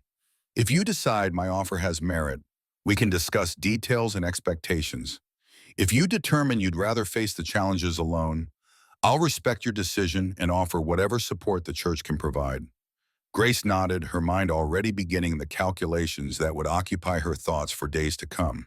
Fletcher departed after ensuring she knew how to contact him if she wished to continue the conversation, leaving Grace alone in the garden with questions that multiplied faster than she could formulate answers.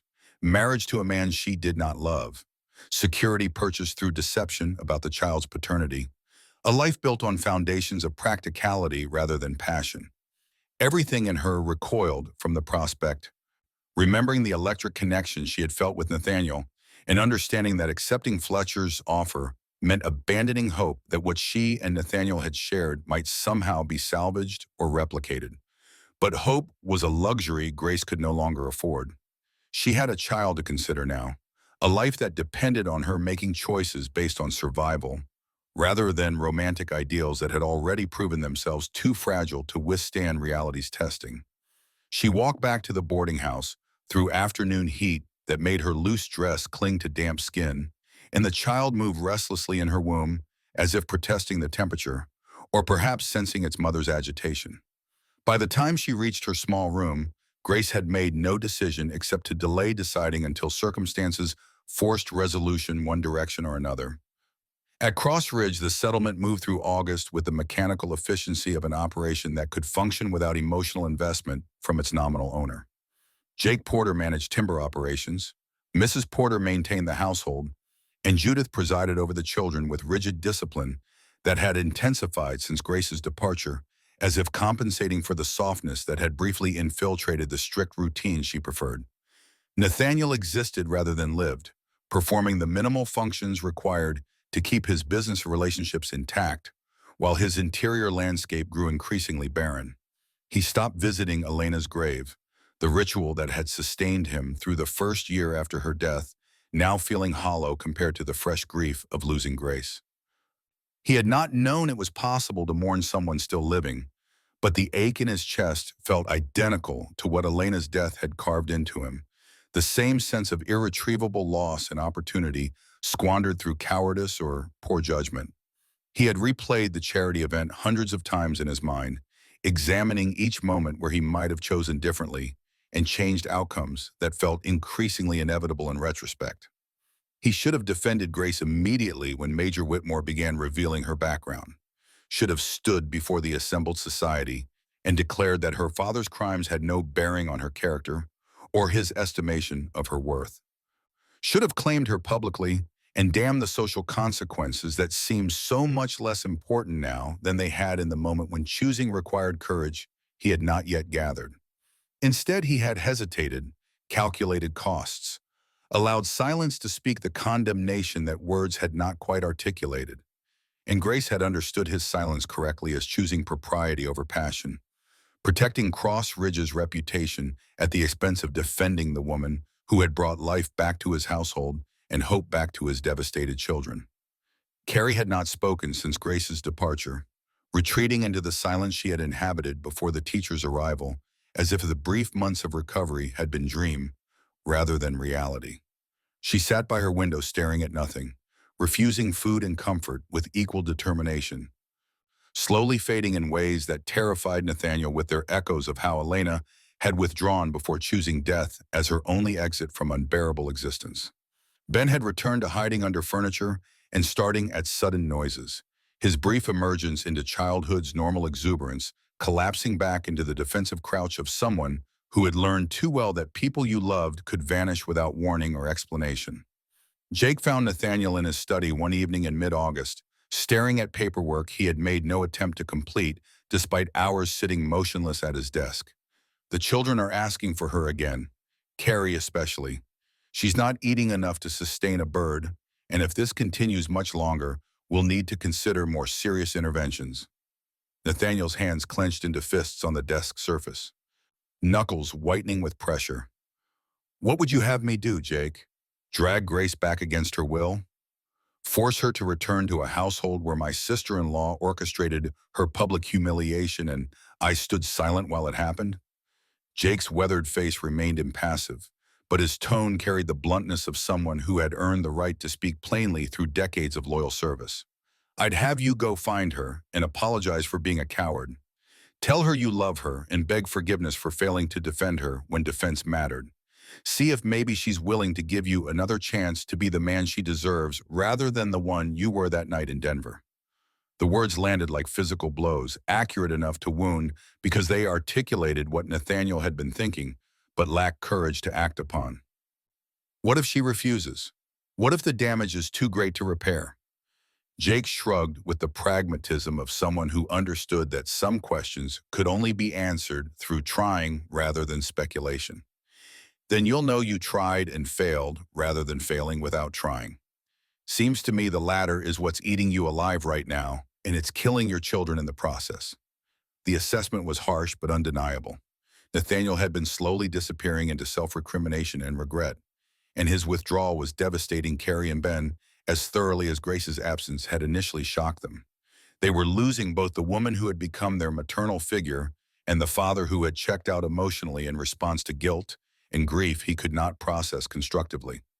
Where would I even begin looking? Pine Creek is the closest settlement, but she could have continued anywhere from there. California, Oregon, back east to Philadelphia for all I know. Jake pulled a folded paper from his vest pocket and placed it on the desk. Mrs. Porter has a cousin in Pine Creek who writes regular letters. Most recent one mentioned a new teacher at the orphanage, young woman with brown hair and education beyond what frontier settlements usually see. Could be coincidence, but seems worth investigating before you convince yourself she's disappeared beyond finding. Nathaniel picked up the letter and read the brief paragraph describing the orphanage's new teacher who had arrived in early June and impressed everyone with her dedication despite appearing to carry some private sorrow that occasionally showed in unguarded moments. The description fit Grace, but it could also fit dozens of other educated women who found themselves teaching in frontier institutions after circumstances reduced their options to whatever work they could find. I'll go to Pine Creek tomorrow. Today if I can arrange it. The decision brought something that felt almost like relief, the prospect of action after weeks of paralysis. But if she refuses to see me, if she's built a new life and wants no part of Cross Ridge or me, I'll respect that and find other ways to help the children recover. Jake nodded approval and departed, leaving Nathaniel alone with plans forming in his mind and hope building cautiously in his chest, despite every reason to expect that Grace would reject any approach from the man who had betrayed her through silence. He spent the remainder of the evening preparing for the journey, writing instructions for Jake about managing operations during his absence, and composing a letter to Judith informing her he was leaving, and she should not expect explanations or updates until he returned. He did not tell her where he was going or why, unwilling to give her opportunity to interfere or plant obstacles that might prevent him from attempting the apology and reconciliation he should have pursued weeks earlier.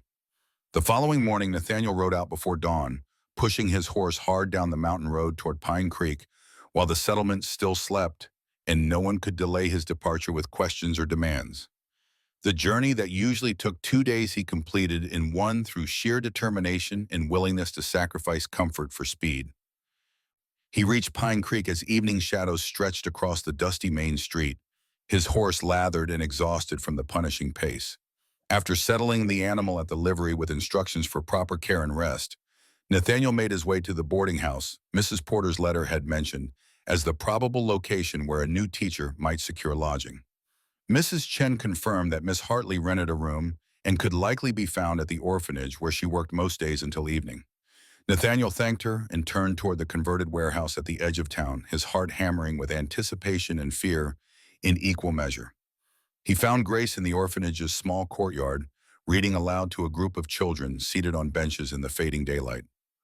Her voice carried the same gentle cadence he remembered from Cross Ridge, and the children listened with the rapt attention of those who had been given the gift of someone's complete focus and care. She looked different than she had 8 weeks ago, thinner in the face despite the loose dress that suggested her body had changed in ways the fabric was designed to conceal. Older somehow, as if the weeks since Denver had added years rather than mere months to features that had seemed so young when she first arrived at Cross Ridge. Grace finished the chapter and closed the book, preparing to dismiss the children for their evening meal. Then her gaze lifted and locked on Nathaniel standing at the courtyard entrance, and every emotion she had been controlling for weeks flashed across her face in rapid succession. Shock, pain, anger. And beneath it all, something that might have been hope if he was not reading his own desperate wishes into her expression. She stood slowly, gesturing for one of the older children to take the younger ones inside. When they were alone in the courtyard with evening settling around them, like witness to whatever confrontation or reconciliation might follow, Grace spoke with the careful control of someone managing strong emotion through sheer will. "What are you doing here, Nathaniel?" He moved closer but stopped several feet away, respecting the distance she maintained like physical barrier between them. "I came to apologize, to beg your forgiveness for being a coward when you needed me to be brave. To tell you that I love you and I was wrong to let you leave without fighting for you the way you deserved." Grace's hands trembled as she set the book on the bench, her voice emerging rough with suppressed tears. "Your apology comes 8 weeks too late. I needed you that night in Denver, and you calculated the cost of defending me and found it too high. That choice revealed everything I needed to know about what I meant to you when measured against social standing and business relationships." The accusation was fair but incomplete, and Nathaniel rushed to fill in the gaps his silence had created. "You meant everything, you still mean everything. I was terrified of losing the children's futures and Cross Ridge's viability. But more than that, I was terrified of loving someone again and watching them destroy themselves the way Elena did. I was paralyzed by fear of repetition, of making the same mistakes and ending up with the same devastating results." Grace's expression softened slightly, some of the anger bleeding into weary understanding. "I'm not Elena. I would never punish you or the children for my own unhappiness by choosing death as escape. But your fear of repetition blinded you to who I actually am versus the ghost you were afraid I might become."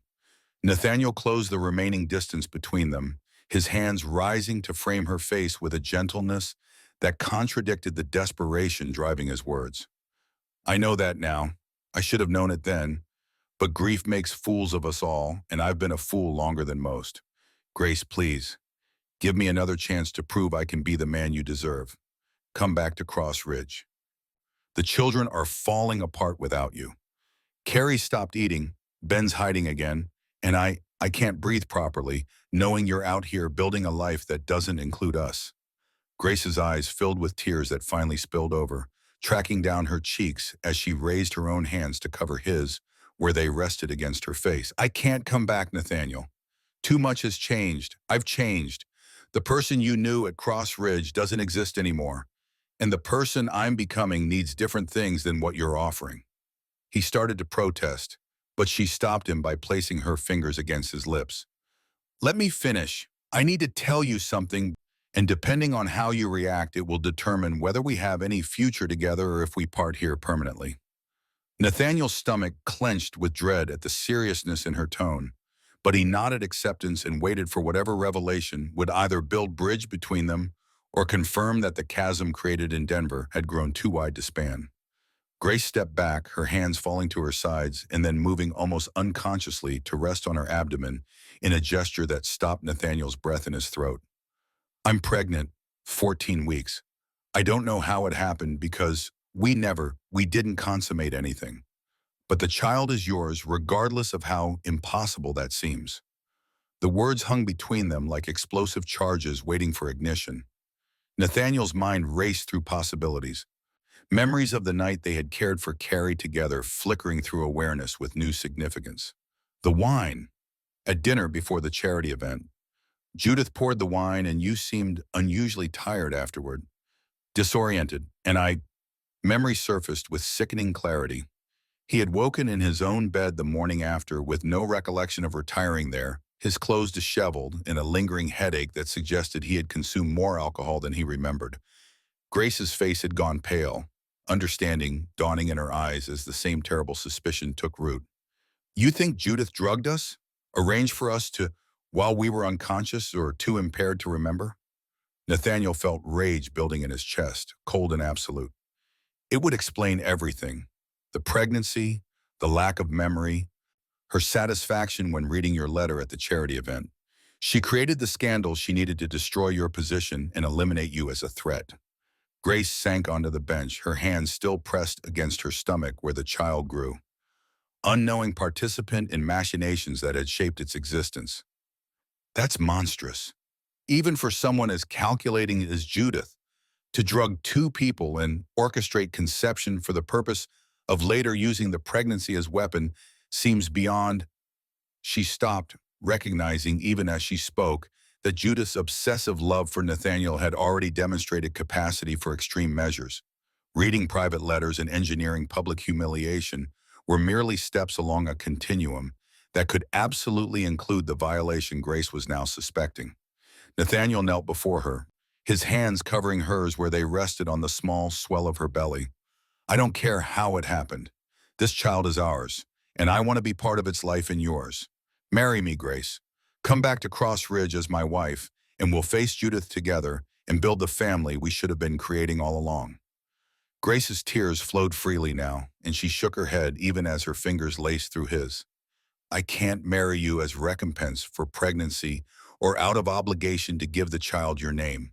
If we marry, it has to be because you love me enough to choose me over every obstacle and every consequence, not because circumstances have forced a solution that seems practically necessary."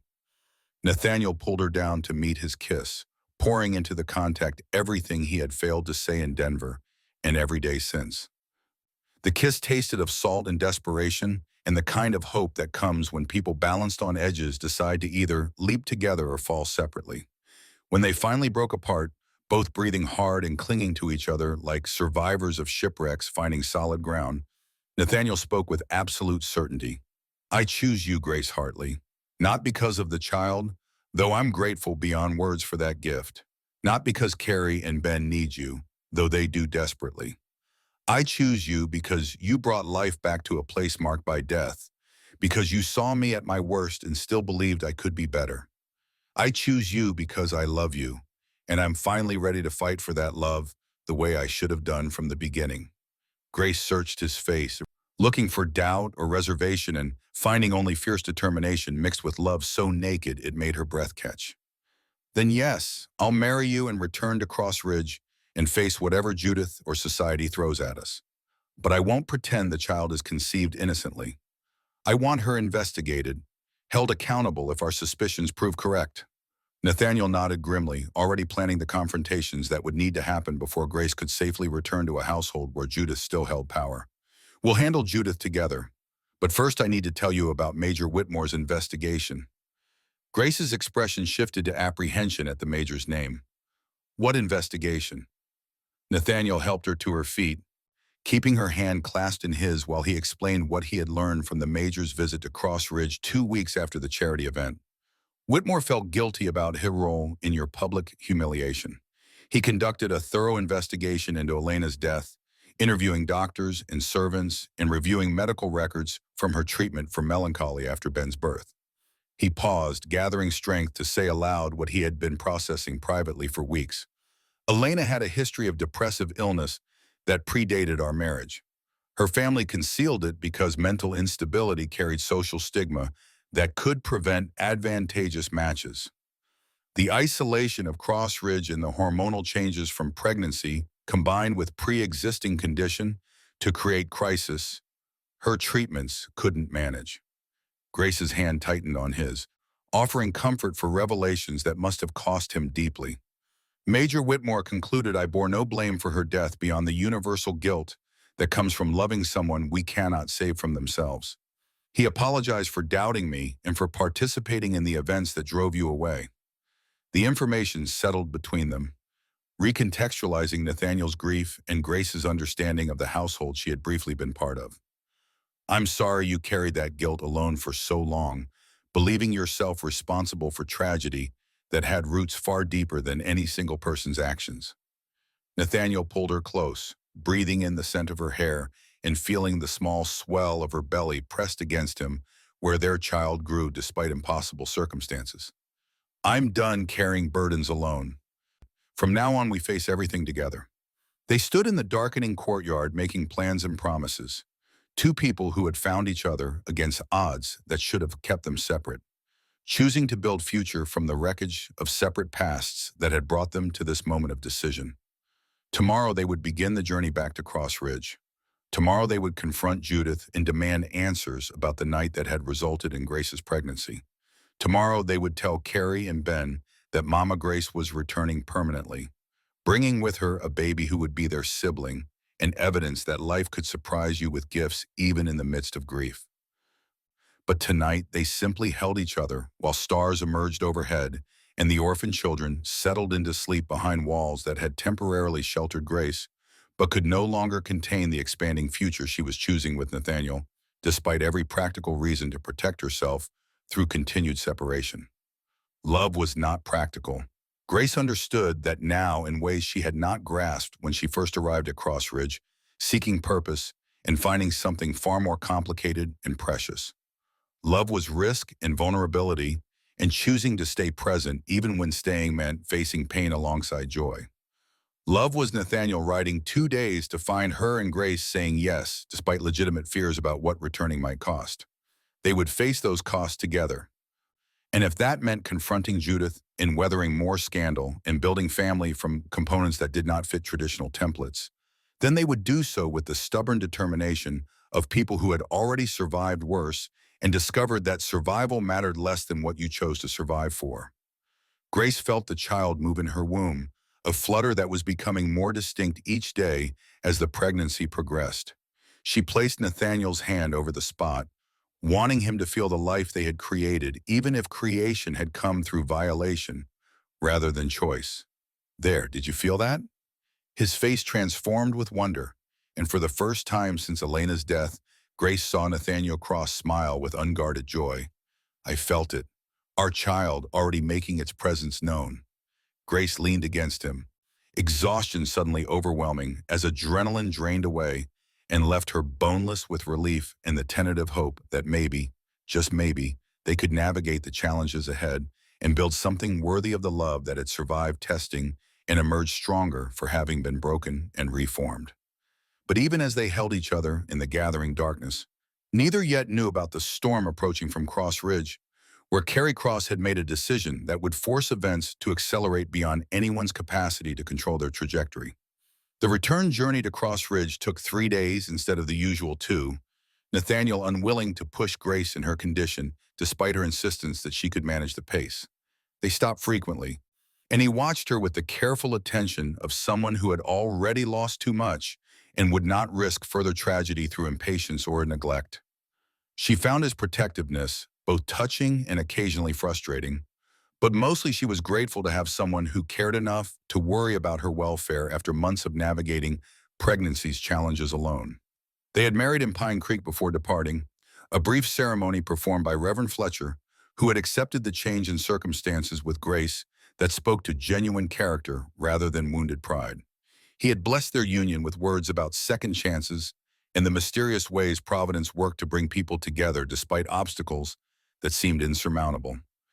And Grace had felt the truth of his observations settle into her bones like warmth after long exposure to cold. Mrs. Chen had served as witness, along with Constance Mercer, who had given Grace a fierce hug and whispered that she was proud to see her choosing love over fear. The orphan children had showered them with wildflowers gathered from the surrounding plains, and Grace had wept at the gesture's sweetness and the reminder of the garden she had tended at Cross Ridge that had started everything spiraling toward this improbable conclusion. She was Grace Cross now, carrying that name and all its weight of history and expectation. The marriage certificate rested in her traveling bag alongside the few possessions she had accumulated during her exile from the mountain settlement that was about to become her permanent home. Permanent, assuming Judith's reaction did not prove violent enough to make continued residence impossible. Nathaniel had sent Jake Porter ahead with a letter informing the settlement of his return with his new wife, deliberately omitting details about her identity to prevent Judith from preparing defensive strategies before they could confront her directly about the drugging and its consequences. Jake would have delivered the message yesterday, which meant the household had 24 hours to speculate and gossip before the truth arrived in flesh rather than rumor. They crested the final ridge overlooking Cross Ridge as afternoon sun painted the valley in shades of gold and amber. The settlement looked unchanged from Grace's memory, the same weathered buildings clustered around the main house, the same pines rising like sentinels on three sides, the same sense of being perched at the edge of wilderness where civilization's hold remained tenuous, despite human efforts to impose order on chaos. But something felt different as they descended the final slope toward the main clearing. Too quiet, even accounting for the late September afternoon when most workers would be occupied with harvest preparations and the urgent tasks that preceded winter's return to the high country.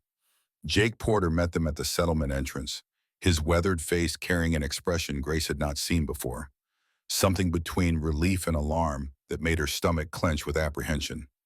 "Thank God you're here. Carrie's gone missing, disappeared sometime early this morning. We've searched the settlement and the nearby trails but found no sign." Nathaniel was off his horse before Jake finished speaking, his face draining of color. "How long has she been gone? Has anyone checked the old trapper's cabin? The garden area?" Jake nodded, his hands twisted together in unconscious distress. "First place we looked, nothing. Ben says she left before dawn, took her warmest cloak and a bag with some bread and the carved horse Miss Grace gave him. He found this on her bed." He produced a folded paper covered in Carrie's careful handwriting. Nathaniel opened it with trembling fingers, and Grace read over his shoulder the words that made her heart lurch with equal parts love and terror. "Papa, I heard Mrs. Porter talking about how you went to find Mama Grace. I'm going to find her too and bring her home because Ben and me need her and you need her, and if you're too scared to tell her that, then I have to do it myself. I remember the way to Pine Creek from when we went to Denver. I'll be careful. Please don't be angry. I love you. Carrie." Grace's hand flew to her mouth, horror washing through her at the image of a 9-year-old child walking alone through mountain wilderness on a journey that took adults 2 days with horses and knowledge of the territory. "She's been gone since dawn? That's 10 hours, maybe 12. She could be 15 miles down the trail by now, or lost and wandering in circles, or—" Nathaniel's face had gone grim with the same calculations, all the terrible possibilities that mountain country presented to children traveling alone without adequate supplies or understanding of the dangers that inhabited the forests and high meadows between settlements. Organize search parties.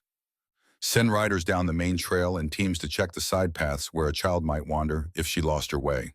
I'll take the northern route in case she remembered incorrectly and headed toward the old mining camps instead of Pine Creek. Grace was already dismounting, ignoring Nathaniel's protest. "I'm coming with you. If we find her, she'll need to see me immediately to know the journey was unnecessary because I'm already here."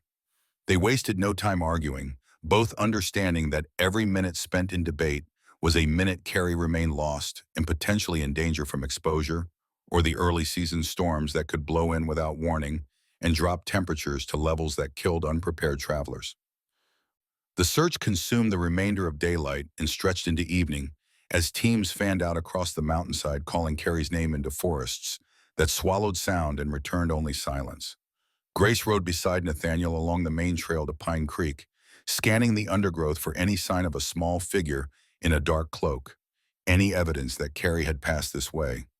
They found the first sign 3 hours down the trail, the carved wooden horse lying beside the path as if deliberately placed to mark Carrie's passage. Nathaniel dismounted and picked it up with shaking hands. "She's been here, recently enough that the wood hasn't weathered. She must have dropped it or set it down to rest." Grace's throat tightened with emotion at the evidence that Carrie had been carrying the toy Ben treasured, taking it as talisman, or perhaps intending to return it to Grace as gesture of connection between the family members she was trying to reunite. They pushed forward with renewed urgency, following the trail as it wound through stands of aspen, already losing leaves to approaching autumn and meadows where frost had killed the last wildflowers. The temperature dropped as full darkness arrived, and Grace began to shiver despite her heavy coat, worry for Carrie intensifying with each degree the mercury fell.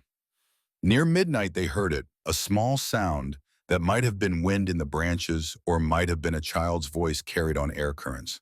Nathaniel called out immediately, his voice echoing across the valley. "Carrie, if you can hear me, call back." Silence stretched for heartbeats that felt like hours. Then, faint but unmistakable, a response. "Papa, Papa, I'm here." They found her huddled beneath an overhang of rock, where she had taken shelter as darkness made continuing impossible and cold made staying in the open dangerous. She was shivering violently, her cloak wrapped tight but inadequate against temperatures that had fallen below freezing. When Nathaniel pulled her from the shelter, she collapsed against him, too cold and exhausted to stand without support. Grace dismounted and wrapped Carrie in her own cloak, layering warmth over the child's chilled body, while Nathaniel held them both and made sounds that might have been prayers or curses, or simply the inarticulate relief of a parent who had imagined the worst and been spared its realization. "Mama Grace," Carrie's teeth chattered so hard she could barely form words. "I was coming to find you, to bring you home.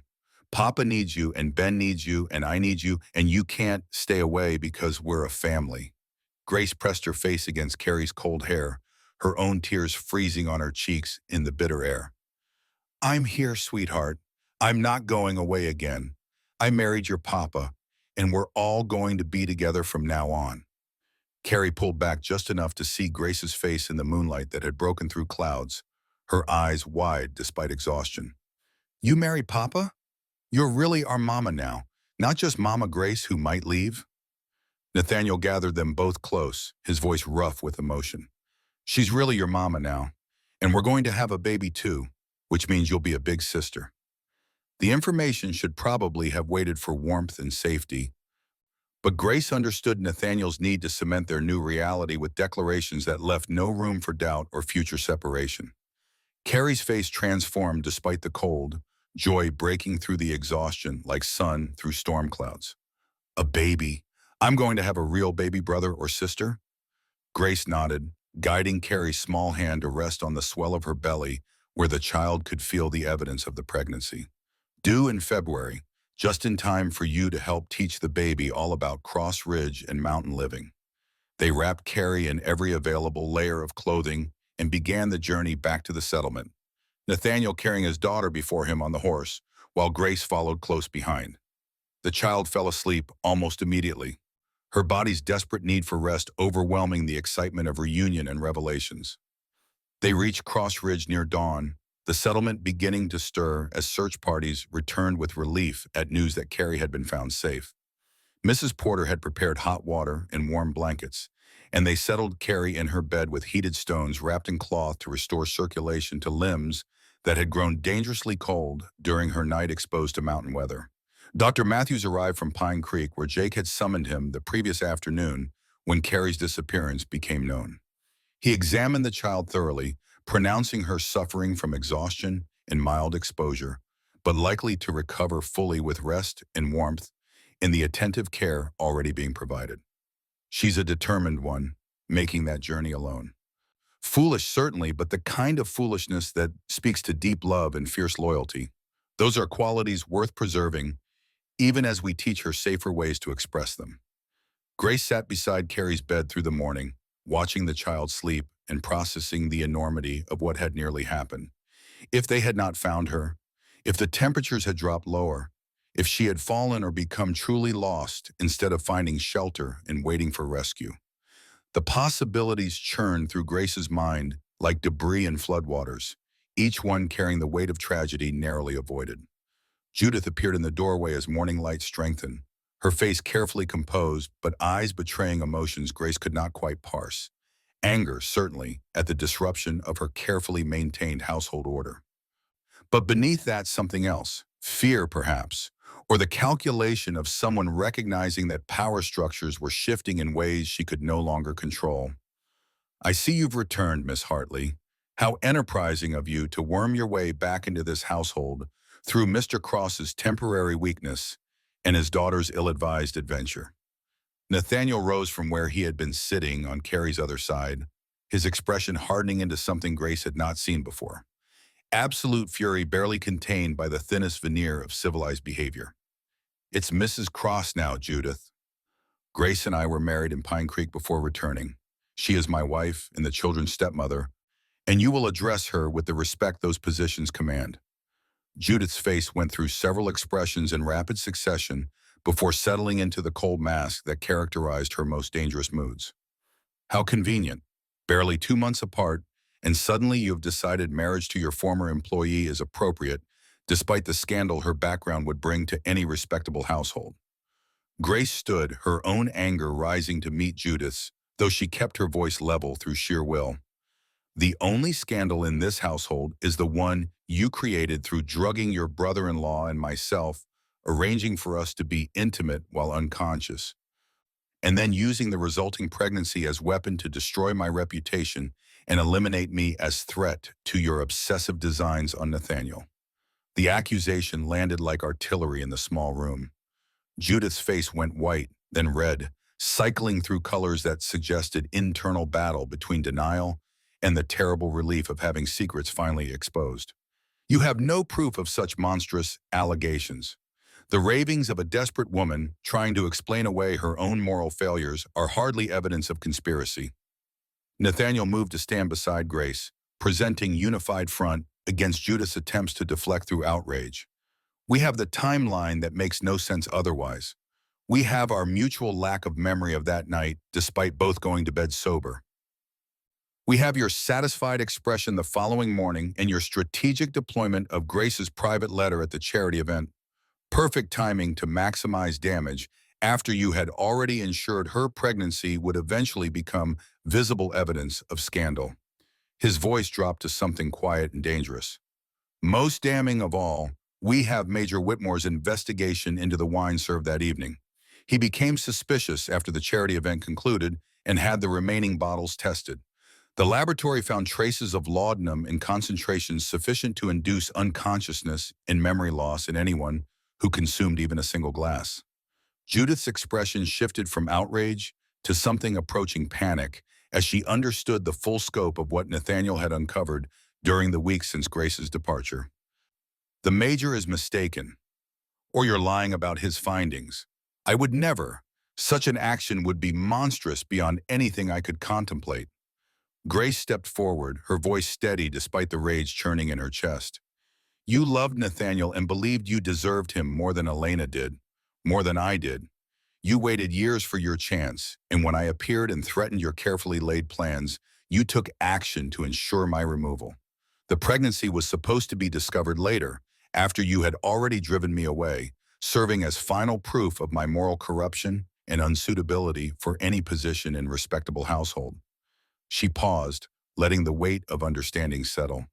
"But I left before you could orchestrate that revelation.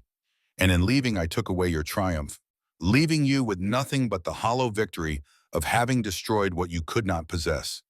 Judith's face crumpled, the mask finally breaking to reveal the desperate woman beneath. Her voice emerged as whisper, all pretense abandoned. "I loved him first. Before Elena, before you, I loved Nathaniel Cross, and I believed that devotion and patience would eventually be rewarded. But he never saw me. Not as a woman, not as someone worthy of the love I had been offering for years." Tears streaked down her face, and for the first time Grace felt something approaching pity for this woman who had caused such devastation from wounds that had been festering far longer than Grace's own involvement with the household. "When Elena died, I thought finally it would be my turn. I made myself indispensable. I cared for those children and ran this household and waited for Nathaniel to understand that I was what he needed. But you arrived and within weeks accomplished what I could not achieve in years. You reached him, made him feel things I had never been able to inspire no matter how hard I tried." She looked at Grace with an expression that combined hatred and anguished recognition. "So yes, I drugged the wine. I arranged for you to be together while neither could refuse or remember. I thought if you became pregnant and I could expose you as having seduced your employer, Nathaniel would send you away and finally see that I was the woman who had stood faithfully beside him through every trial." The confession hung in the air like smoke from burning bridges, visible evidence of choices made and consequences that could not be avoided.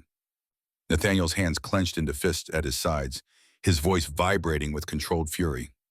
You violated us both, created a child through assault, and then attempted to use that child as weapon against the woman I love and the family I'm trying to build. That level of betrayal goes beyond anything I can forgive or forget. Judith seemed to collapse inward, her rigid posture crumbling as the full weight of her actions and their exposure settled onto shoulders that could no longer bear the load. I know. I know what I've done is unforgivable. I've become the monster Elena always feared she was, the person who hurts others because her own pain has become too great to contain. She looked at Carrie sleeping in the bed, at Nathaniel standing beside Grace with his hand resting protectively on his wife's shoulder, at the tableau of family she had tried to prevent and inadvertently helped create through her machinations. I'll leave Crossridge, today, immediately. You'll never have to see me again or worry that I might cause further damage to what you're building. Nathaniel shook his head, his expression grim. You'll leave, yes, but not before you face consequences beyond simple banishment. Major Whitmore has been informed of the laudanum findings and your likely involvement. He will want to question you about the assault and determine what legal actions are appropriate given the circumstances. Judith's face went gray with understanding that her confession had placed her in jeopardy beyond social disgrace. Drugging and sexual assault, even when motivated by obsessive love rather than malice, carried legal consequences that could include imprisonment or commitment to institutions designed for those whose mental states made them dangerous to themselves and others. I understand. I'll submit to whatever investigation or punishment is deemed appropriate. I no longer have strength to fight or resist. I'm tired of fighting, tired of loving without hope of return, tired of being the villain in a story where I once believed myself the heroine waiting for justice. She departed without further word, leaving Grace and Nathaniel alone with Carrie, sleeping between them, and the weight of revelations that had transformed understanding without providing easy resolution. Grace sat heavily on the edge of Carrie's bed, her hand resting on the child's shoulder, while emotions churned too complex to separate into individual components. Rage at the violation, relief that suspicions had been confirmed and Judith's actions exposed. Grief for a woman so consumed by unrequited love that she had destroyed herself in attempting to claim what had never been hers to take. What happens now? Her voice emerged quiet, barely above whisper. Nathaniel pulled a chair close and took her hand, lacing their fingers together with the careful attention of someone handling something precious and fragile. Now we heal. We build the family that Judith tried to prevent. We raise Carrie and Ben and this baby we created under terrible circumstances but who deserves to be loved regardless of how conception occurred. He paused, choosing his next words with visible care. And we decide together what justice looks like for someone whose actions were monstrous, but whose motivations came from pain rather than pure malice. Grace understood the question beneath his statement. Did they pursue legal action that would see Judith imprisoned or institutionalized?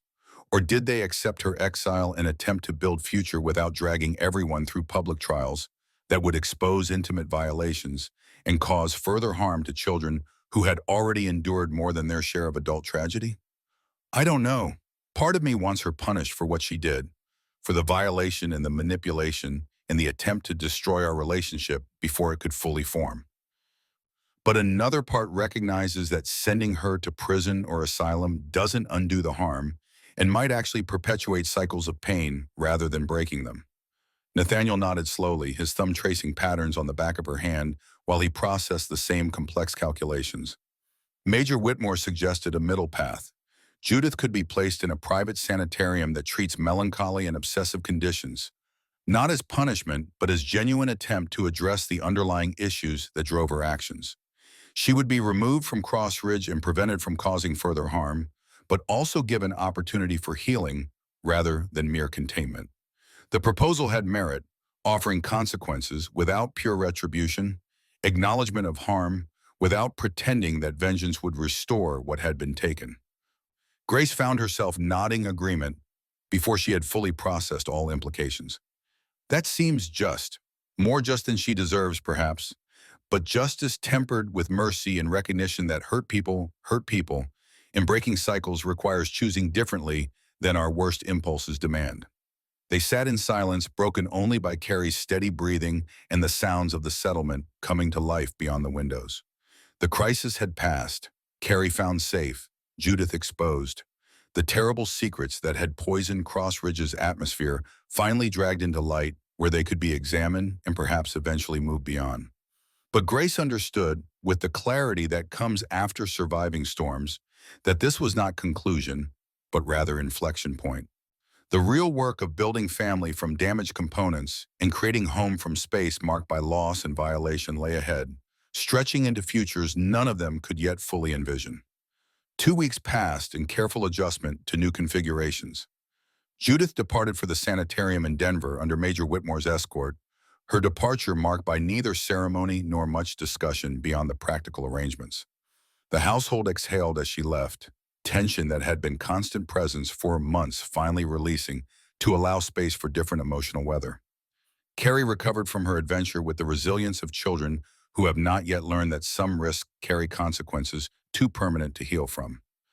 She threw herself into preparations for the baby's arrival with an enthusiasm that sometimes overwhelmed Grace but mostly filled her with gratitude for a child who could still find joy despite everything life had already taught her about loss.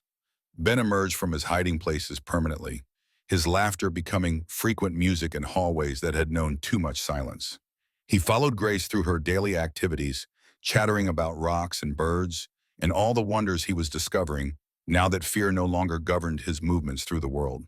The wedding had been private, but Cross Ridge demanded celebration of Nathaniel's remarriage and Grace's permanent return. Jake and Mrs. Porter organized a gathering for late September, inviting the settlement families and a few close associates from Pine Creek in Denver, creating an occasion that would formalize Grace's position as mistress of Cross Ridge while acknowledging the unusual circumstances that had brought her to that role. Grace woke on the wedding celebration day to autumn sun streaming through windows, and Nathaniel beside her, his hand resting protectively on her belly, where their child grew larger each week. They had been sleeping together since her return, the physical intimacy now chosen rather than imposed. Mutual exploration of desire and connection that felt worlds different from the violation that had initiated the pregnancy, neither regretted despite how it had come to be. Nervous? His voice carried sleep roughness that made her smile. Terrified. All those people judging whether the former teacher is suitable mistress for Cross Ridge. Whether the scandal of my background and the pregnancy disqualifies me from respectable society despite legal marriage and your very public claim. Nathaniel pulled her closer, his lips finding the sensitive spot behind her ear that made her breath catch. Let them judge. We know the truth, and that's all that matters. Besides, anyone who dares criticize you to my hearing will quickly learn that I've discovered protective instincts I didn't know I possessed. The fierce declaration made her laugh despite her anxiety, and she turned in his arms to kiss him properly, losing herself in the connection that still felt new enough to be miraculous despite growing familiarity. They rose and dressed with care, Grace in a gown Mrs. Porter had altered to accommodate her expanding waistline while maintaining elegance appropriate to the occasion. Deep blue silk that brought out the green in her eyes, lace at collar and cuffs, her hair arranged in soft curls that framed her face and made her look younger than her 21 years. Nathaniel wore a dark suit that emphasized his height and the lean strength of a man whose work involved physical labor despite wealth that could have purchased idleness. Together they looked like what they were, a couple building life from components that did not fit traditional molds, but created something sturdy nonetheless. The celebration took place in the settlement's main hall, tables laden with food Mrs. Porter and the other women had been preparing for days. Guests began arriving mid-morning, and Grace found herself swept into conversations and introductions, her role as Nathaniel's wife providing shield against the worst curiosity while exposing her to the assessment of people who would become her community if she could successfully navigate the social complexities of her position. Major Whitmore arrived late morning, his presence causing brief tension until he made clear he had come to support the union rather than question it. He pulled Grace aside during a lull in the festivities, his expression serious, but lacking the judgment or she had feared. I owe you an apology, Mrs. Cross. My actions at the charity event contributed to pain that could have been avoided if I had investigated more thoroughly before making accusations public. Grace studied his face, seeing genuine remorse in features that had seemed so harsh during their previous encounters. You acted on information you believed accurate. I don't hold you responsible for Judith's manipulations any more than I hold myself responsible for being vulnerable to them. Whitmore nodded, but his expression suggested he was not quite ready to absolve himself so easily. Nevertheless, I want you to know that I've taken measures to ensure your father's scandal does not follow you into your new life. I have contacts in Philadelphia who owed me favors, and they've been persuaded to let sleeping dogs lie rather than continuing to pursue association between you and the Hartley banking collapse. The gift was unexpected and more valuable than Grace could easily articulate. Having her past definitively separated from her present meant building future without constant fear of exposure and judgment. Thank you, Major. That's more than generous, and I'm grateful beyond what words can express. He smiled, the expression transforming his military severity into something approaching warmth. Consider it wedding gift from an old man who has learned that second chances are precious and should be protected when we're fortunate enough to receive them. The afternoon stretched toward evening, and the celebration continued with music and dancing, food and conversation, all the elements of community gathering around significant life transitions. Grace danced with Nathaniel, his arms steady around her while they moved through simple patterns that did not require extensive skill, just willingness to navigate together and adjust when one or the other missed steps. You're radiant, he murmured against her hair. I know today has been challenging. All the scrutiny and questions, but you've handled everything with grace that makes the name your parents gave you feel prophetic. She smiled against his shoulder, allowing herself to relax into his embrace, despite audience of settlement residents and guests who watched with varying degrees of approval and skepticism. I'm just grateful to be here, building this life with you and the children. Everything else feels secondary to that central truth. They were interrupted by Mrs. Porter, her face flushed with exertion and something that looked like concern. Begging your pardon, but young Carrie is asking for you both. Says there's something important she needs to tell you and it can't wait. Grace and Nathaniel exchanged glances, worry spiking despite the celebratory atmosphere. They followed Mrs. Porter to the small room where Carrie had been playing with Ben and the other settlement children, finding her standing alone by the window with an expression that made Grace's maternal instincts flare with alarm. Sweetheart, what's wrong? Carrie turned, and Grace saw tears tracking down her cheeks despite obvious efforts to maintain composure. I saw Aunt Judith. She's here in the woods beyond the settlement. I went outside for fresh air and saw her standing in the trees watching the celebration. Nathaniel's expression hardened, his hand moving to Grace's lower back in protective gesture. Are you certain? She's supposed to be in Denver at the sanitarium. Carrie nodded vigorously, her small hands twisting together. I'm sure, Papa.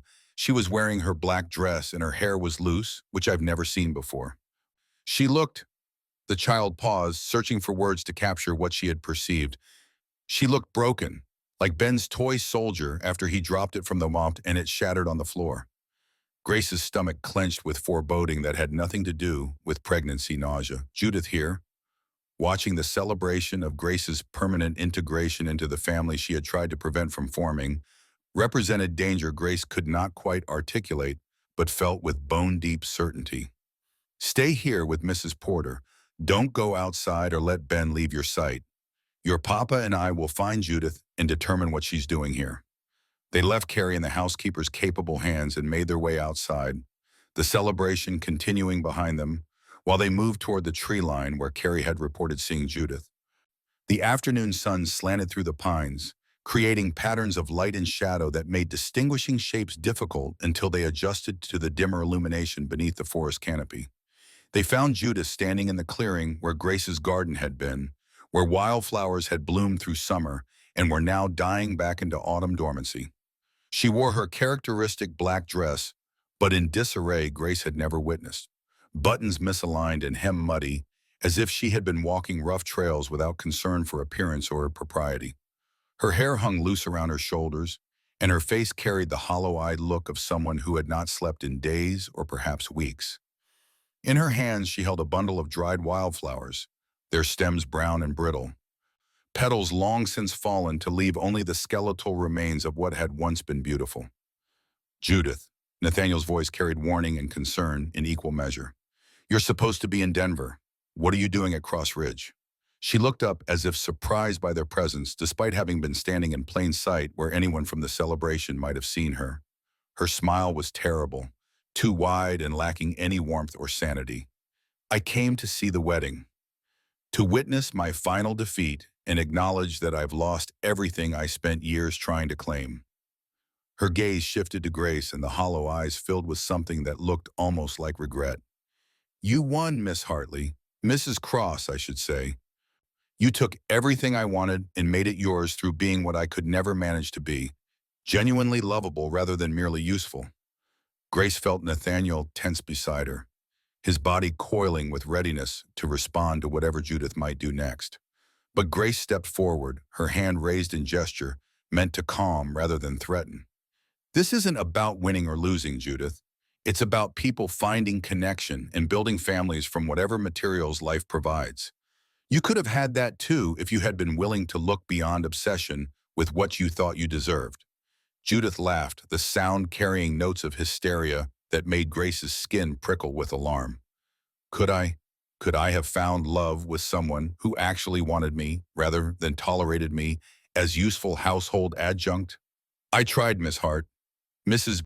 Cross, I tried for years to be what Nathaniel needed, what Elena needed, what those children needed. But trying was never enough because I was trying to earn something that only comes as freely given gift. She looked down at the withered flowers in her hands, her voice dropping to something barely above whisper. Elena understood that. She knew she was loved despite her flaws and limitations. It's why she could choose death, because she knew she would be mourned and missed, and that her absence would leave genuine void rather than mere inconvenience.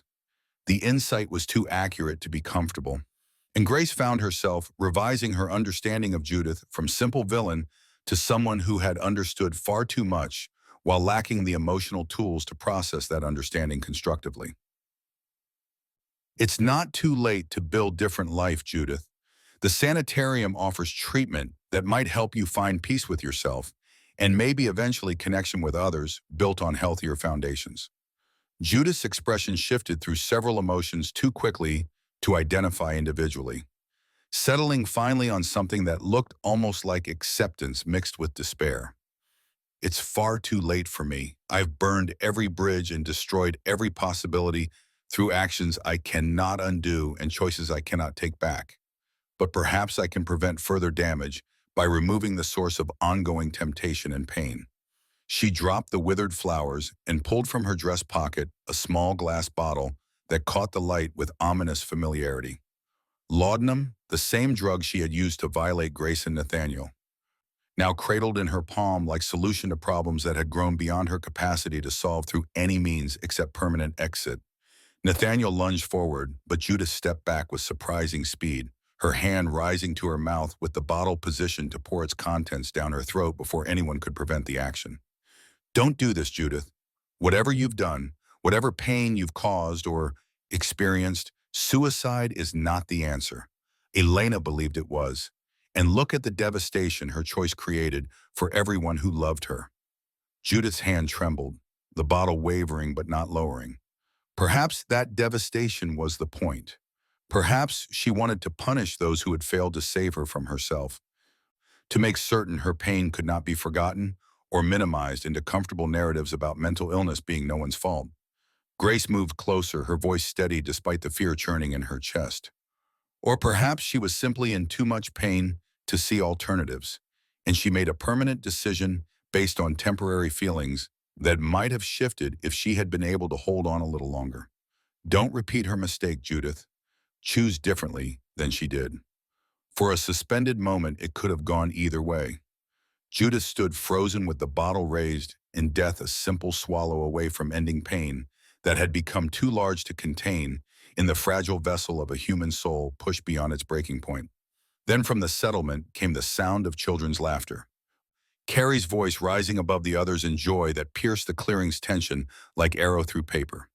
Judith's face crumpled, tears finally breaking through the rigid control that had governed her expressions for as long as Grace had known her. The bottle slipped from her fingers and shattered on the ground, laudanum soaking into earth where it could harm no one. Judith collapsed to her knees, hands covering her face as sobs racked her body, with the violence of dams finally bursting after too long holding back floods. Grace and Nathaniel moved simultaneously, each taking position on either side of Judith and lowering themselves to the ground beside her despite the mud and the broken glass scattered around them. They did not speak, simply sat witness to grief too long denied and pain finally given permission to express itself without the layers of control and pretense that had made acknowledgement impossible. When Judith's sobs finally subsided into hiccuping breaths and exhausted silence, Grace spoke with a gentleness that surprised even herself. "You're going to return to Denver with Major Whitmore, and you're going to accept the treatment they offer, and you're going to do the hard work of learning to live with yourself and your choices. Not because you deserve forgiveness, or because we're excusing what you did, but because the alternative is waste of a life that could still hold value if you can find courage to build differently than you've been building." Judith looked up with red-rimmed eyes, her face blotched and swollen from crying. "Why would you show me mercy after everything I've done to hurt you?" Grace's hand moved unconsciously to her belly where the child grew. The baby that existed because of Judith's violation, but who Grace could not bring herself to regret, despite how conception had occurred. Because choosing mercy over vengeance is how we break cycles and prevent our worst experiences from defining who we become. You made terrible choices, but you made them from a place of pain that deserves acknowledgement, even as we hold you accountable for harm caused. They helped Judith to her feet and walked her back toward the settlement where Major Whitmore waited, having been alerted by Mrs. Porter when Judith's presence became known. He took charge of the situation with the efficiency of someone accustomed to managing crises, arranging immediate departure for Denver and promising to ensure Judith received the most comprehensive treatment available. As the carriage pulled away carrying Judith toward whatever future might be salvaged from the wreckage of her choices, Grace leaned against Nathaniel and felt the baby move strongly in her womb, as if protesting all the drama, or perhaps celebrating its mother's capacity for choosing grace over the vengeance that would have been easier, but ultimately more corrosive. The celebration resumed once Judith's departure removed the shadow her presence had cast over the gathering. Grace and Nathaniel returned to their guests, accepting congratulations and well wishes, with the slightly shell-shocked demeanor of people who had just talked someone back from the edge of suicide and were still processing the emotional toll. But as evening settled and the party wound toward its natural conclusion, Grace found herself sitting on the porch of the main house with Carrie on one side and Ben on the other, watching the last guest depart into twilight that painted the valley in shades of purple and gold. "Mama Grace?" Carrie's voice was soft, tentative in the way she still sometimes spoke when broaching topics that felt important but uncertain. "Yes, sweetheart? Are you happy, being married to Papa and living at Cross Ridge and having a baby and all of it?" Grace pulled Carrie close, pressing a kiss to the top of her head while her other arm encircled Ben, who had snuggled against her opposite side. "I'm happier than I ever imagined I could be. Not because everything is perfect, or because we haven't all been through terrible things, but because we're choosing to build something beautiful from broken pieces, and that feels more valuable than anything that might have come easily." Ben looked up with his dark eyes serious beyond his 6 years. "Will the baby love us even though we're not its real sister and brother?" The question made Grace's throat tight, but she kept her voice steady. "You are its real sister and brother in every way that matters. Blood doesn't make family. Love and choice and showing up for each other through hard times makes family. And you two have already proven you're the best siblings anyone could hope for." Nathaniel emerged from the house and joined them on the porch, settling beside Grace and pulling them all into an embrace that felt like shelter and promise combined. They sat together watching stars emerge in the darkening sky. A family assembled from loss and violation and unexpected grace, choosing each other again in the quiet evening after a day that had tested and ultimately strengthened the bonds they were still learning to trust. The years that followed brought their share of challenges and joys in the unpredictable rhythm of lives lived honestly rather than according to scripts written by others. Grace gave birth to a daughter in February as winter still held the high country in its frozen grip. They named her Elena Rose, honoring the mother who had come before while claiming space for new growth that would not be limited by the past shadows. Carrie blossomed into a young woman of remarkable strength and compassion, her early trauma transforming through love and stability into capacity for deep empathy with others who had known loss.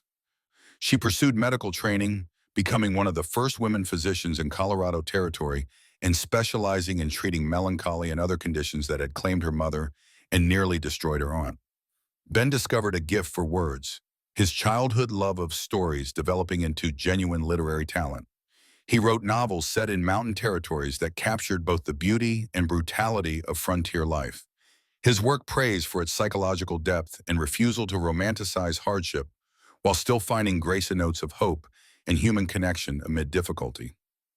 The Crossridge School was established 2 years after Grace's return, a permanent building constructed with funds from Nathaniel's timber business and donations from families who had benefited from Grace's teaching.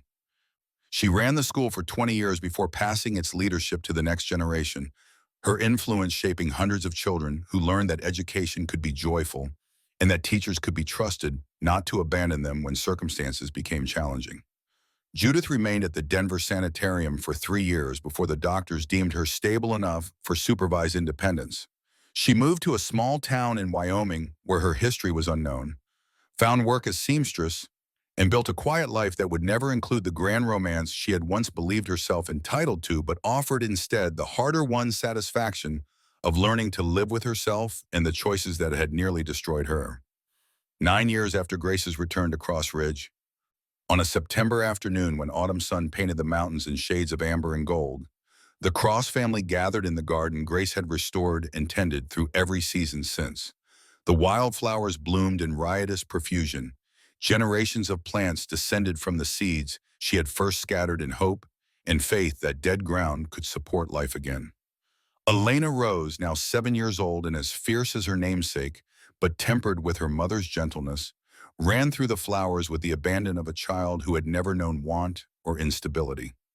Behind her came the twins, born 3 years after Elena, and named Thomas and Catherine for the grandparents who had passed but whose love lived on in children who carried their names and something of their spirits. Carrie sat on a bench with a medical text open in her lap, preparing for examinations that would certify her for independent practice.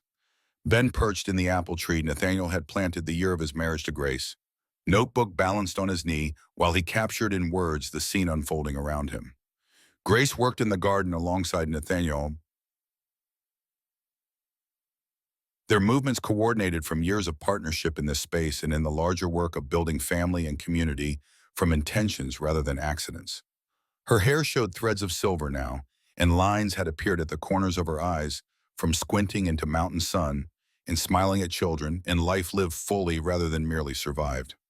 Nathaniel looked older too, the grief that had once defined his features replaced by something that looked like contentment, earned through choosing love over fear whenever the choice presented itself. He had learned to laugh again, to take pleasure in small moments, to believe that happiness was not betrayal of those lost, but rather honoring of their memory through refusing to let loss define all subsequent living. "Do you ever regret it?" Grace asked, the question emerging from nowhere but feeling like something that needed voicing. "Choosing me despite the scandal and the complications and the way nothing about our beginning was conventional or easy."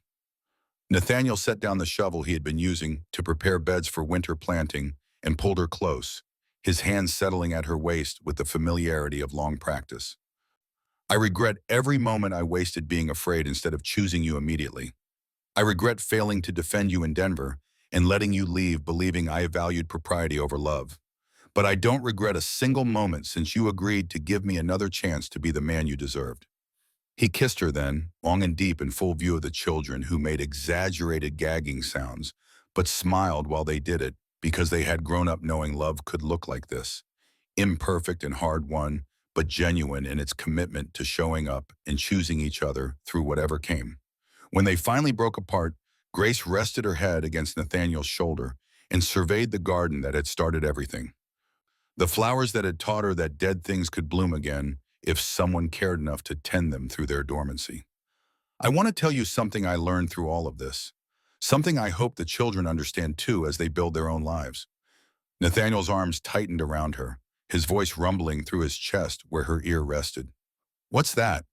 Grace smiled, the words coming clear as the mountain air that surrounded them. Some love stories don't start with fireworks.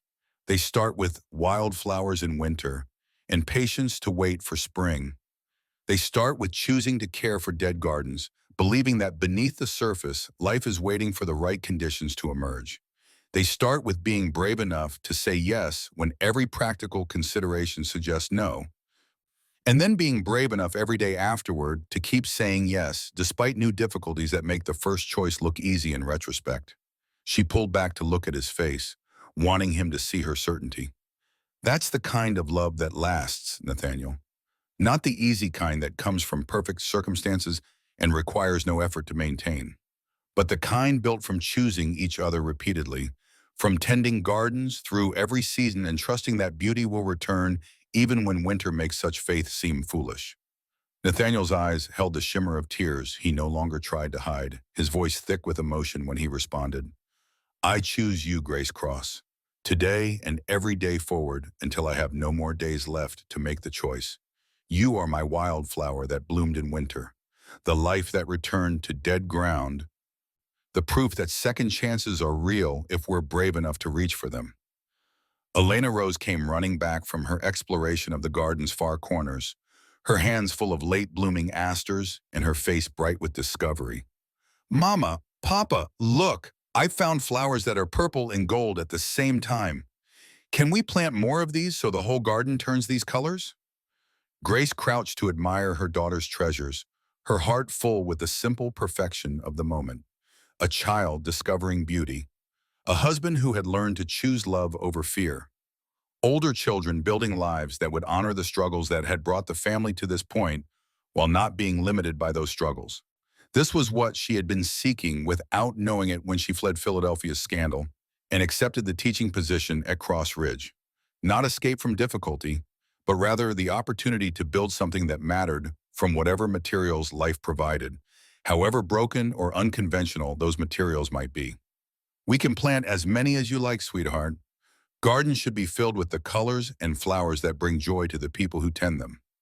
As evening settled over Cross Ridge and the family began gathering tools and children for the return to the main house, Grace paused one last time to look at the garden that had survived neglect and violation and near abandonment, that had bloomed again through patience and care and faith that life could return even to the deadest ground. She thought of Judith in Wyoming, building small life from the ruins of obsession. She thought of Elena sleeping in the cemetery on the ridge, finally at peace after struggles no one had been able to relieve while she lived. She thought of all the people who had shaped her journey to this moment, the good and the terrible alike, understanding that Grace was not erasing the past, but rather choosing to build futures that were not limited by what had come before. The last light faded from the western sky, and stars emerged in the gathering darkness like promises waiting to be claimed. Tomorrow would bring new challenges, new choices to make about how to love and build and tend the gardens, both literal and metaphorical, that made up a life worth living. But tonight, walking back to the house with Nathaniel's hand warm in hers and children's laughter echoing through the evening air, Grace allowed herself to simply be grateful for the journey that had brought her here and the people who had chosen to make that journey alongside her. Some flowers bloom in winter.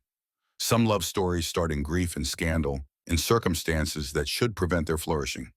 But with patience and care and willingness to believe in resurrection, even when all evidence suggests death has won, gardens can bloom again, and hearts can heal, and families can be built from the most unlikely combinations of broken people choosing to be whole together. Grace Cross had learned this truth in the hard way that makes wisdom stick rather than sliding off surface understanding. And as she stood on the porch of the house that had become home, watching her family settle in for the evening and the settlement lights begin to glow against the darkness, she knew with certainty that every hard-won lesson had been worth the cost. The wildflowers would bloom again next spring, the garden would continue growing, The family would face new challenges and celebrate new joys. And through it all, the choice to love, intend, and believe in life's capacity for renewal would remain constant as the mountains themselves, foundation for building futures that honored the past without being imprisoned by it.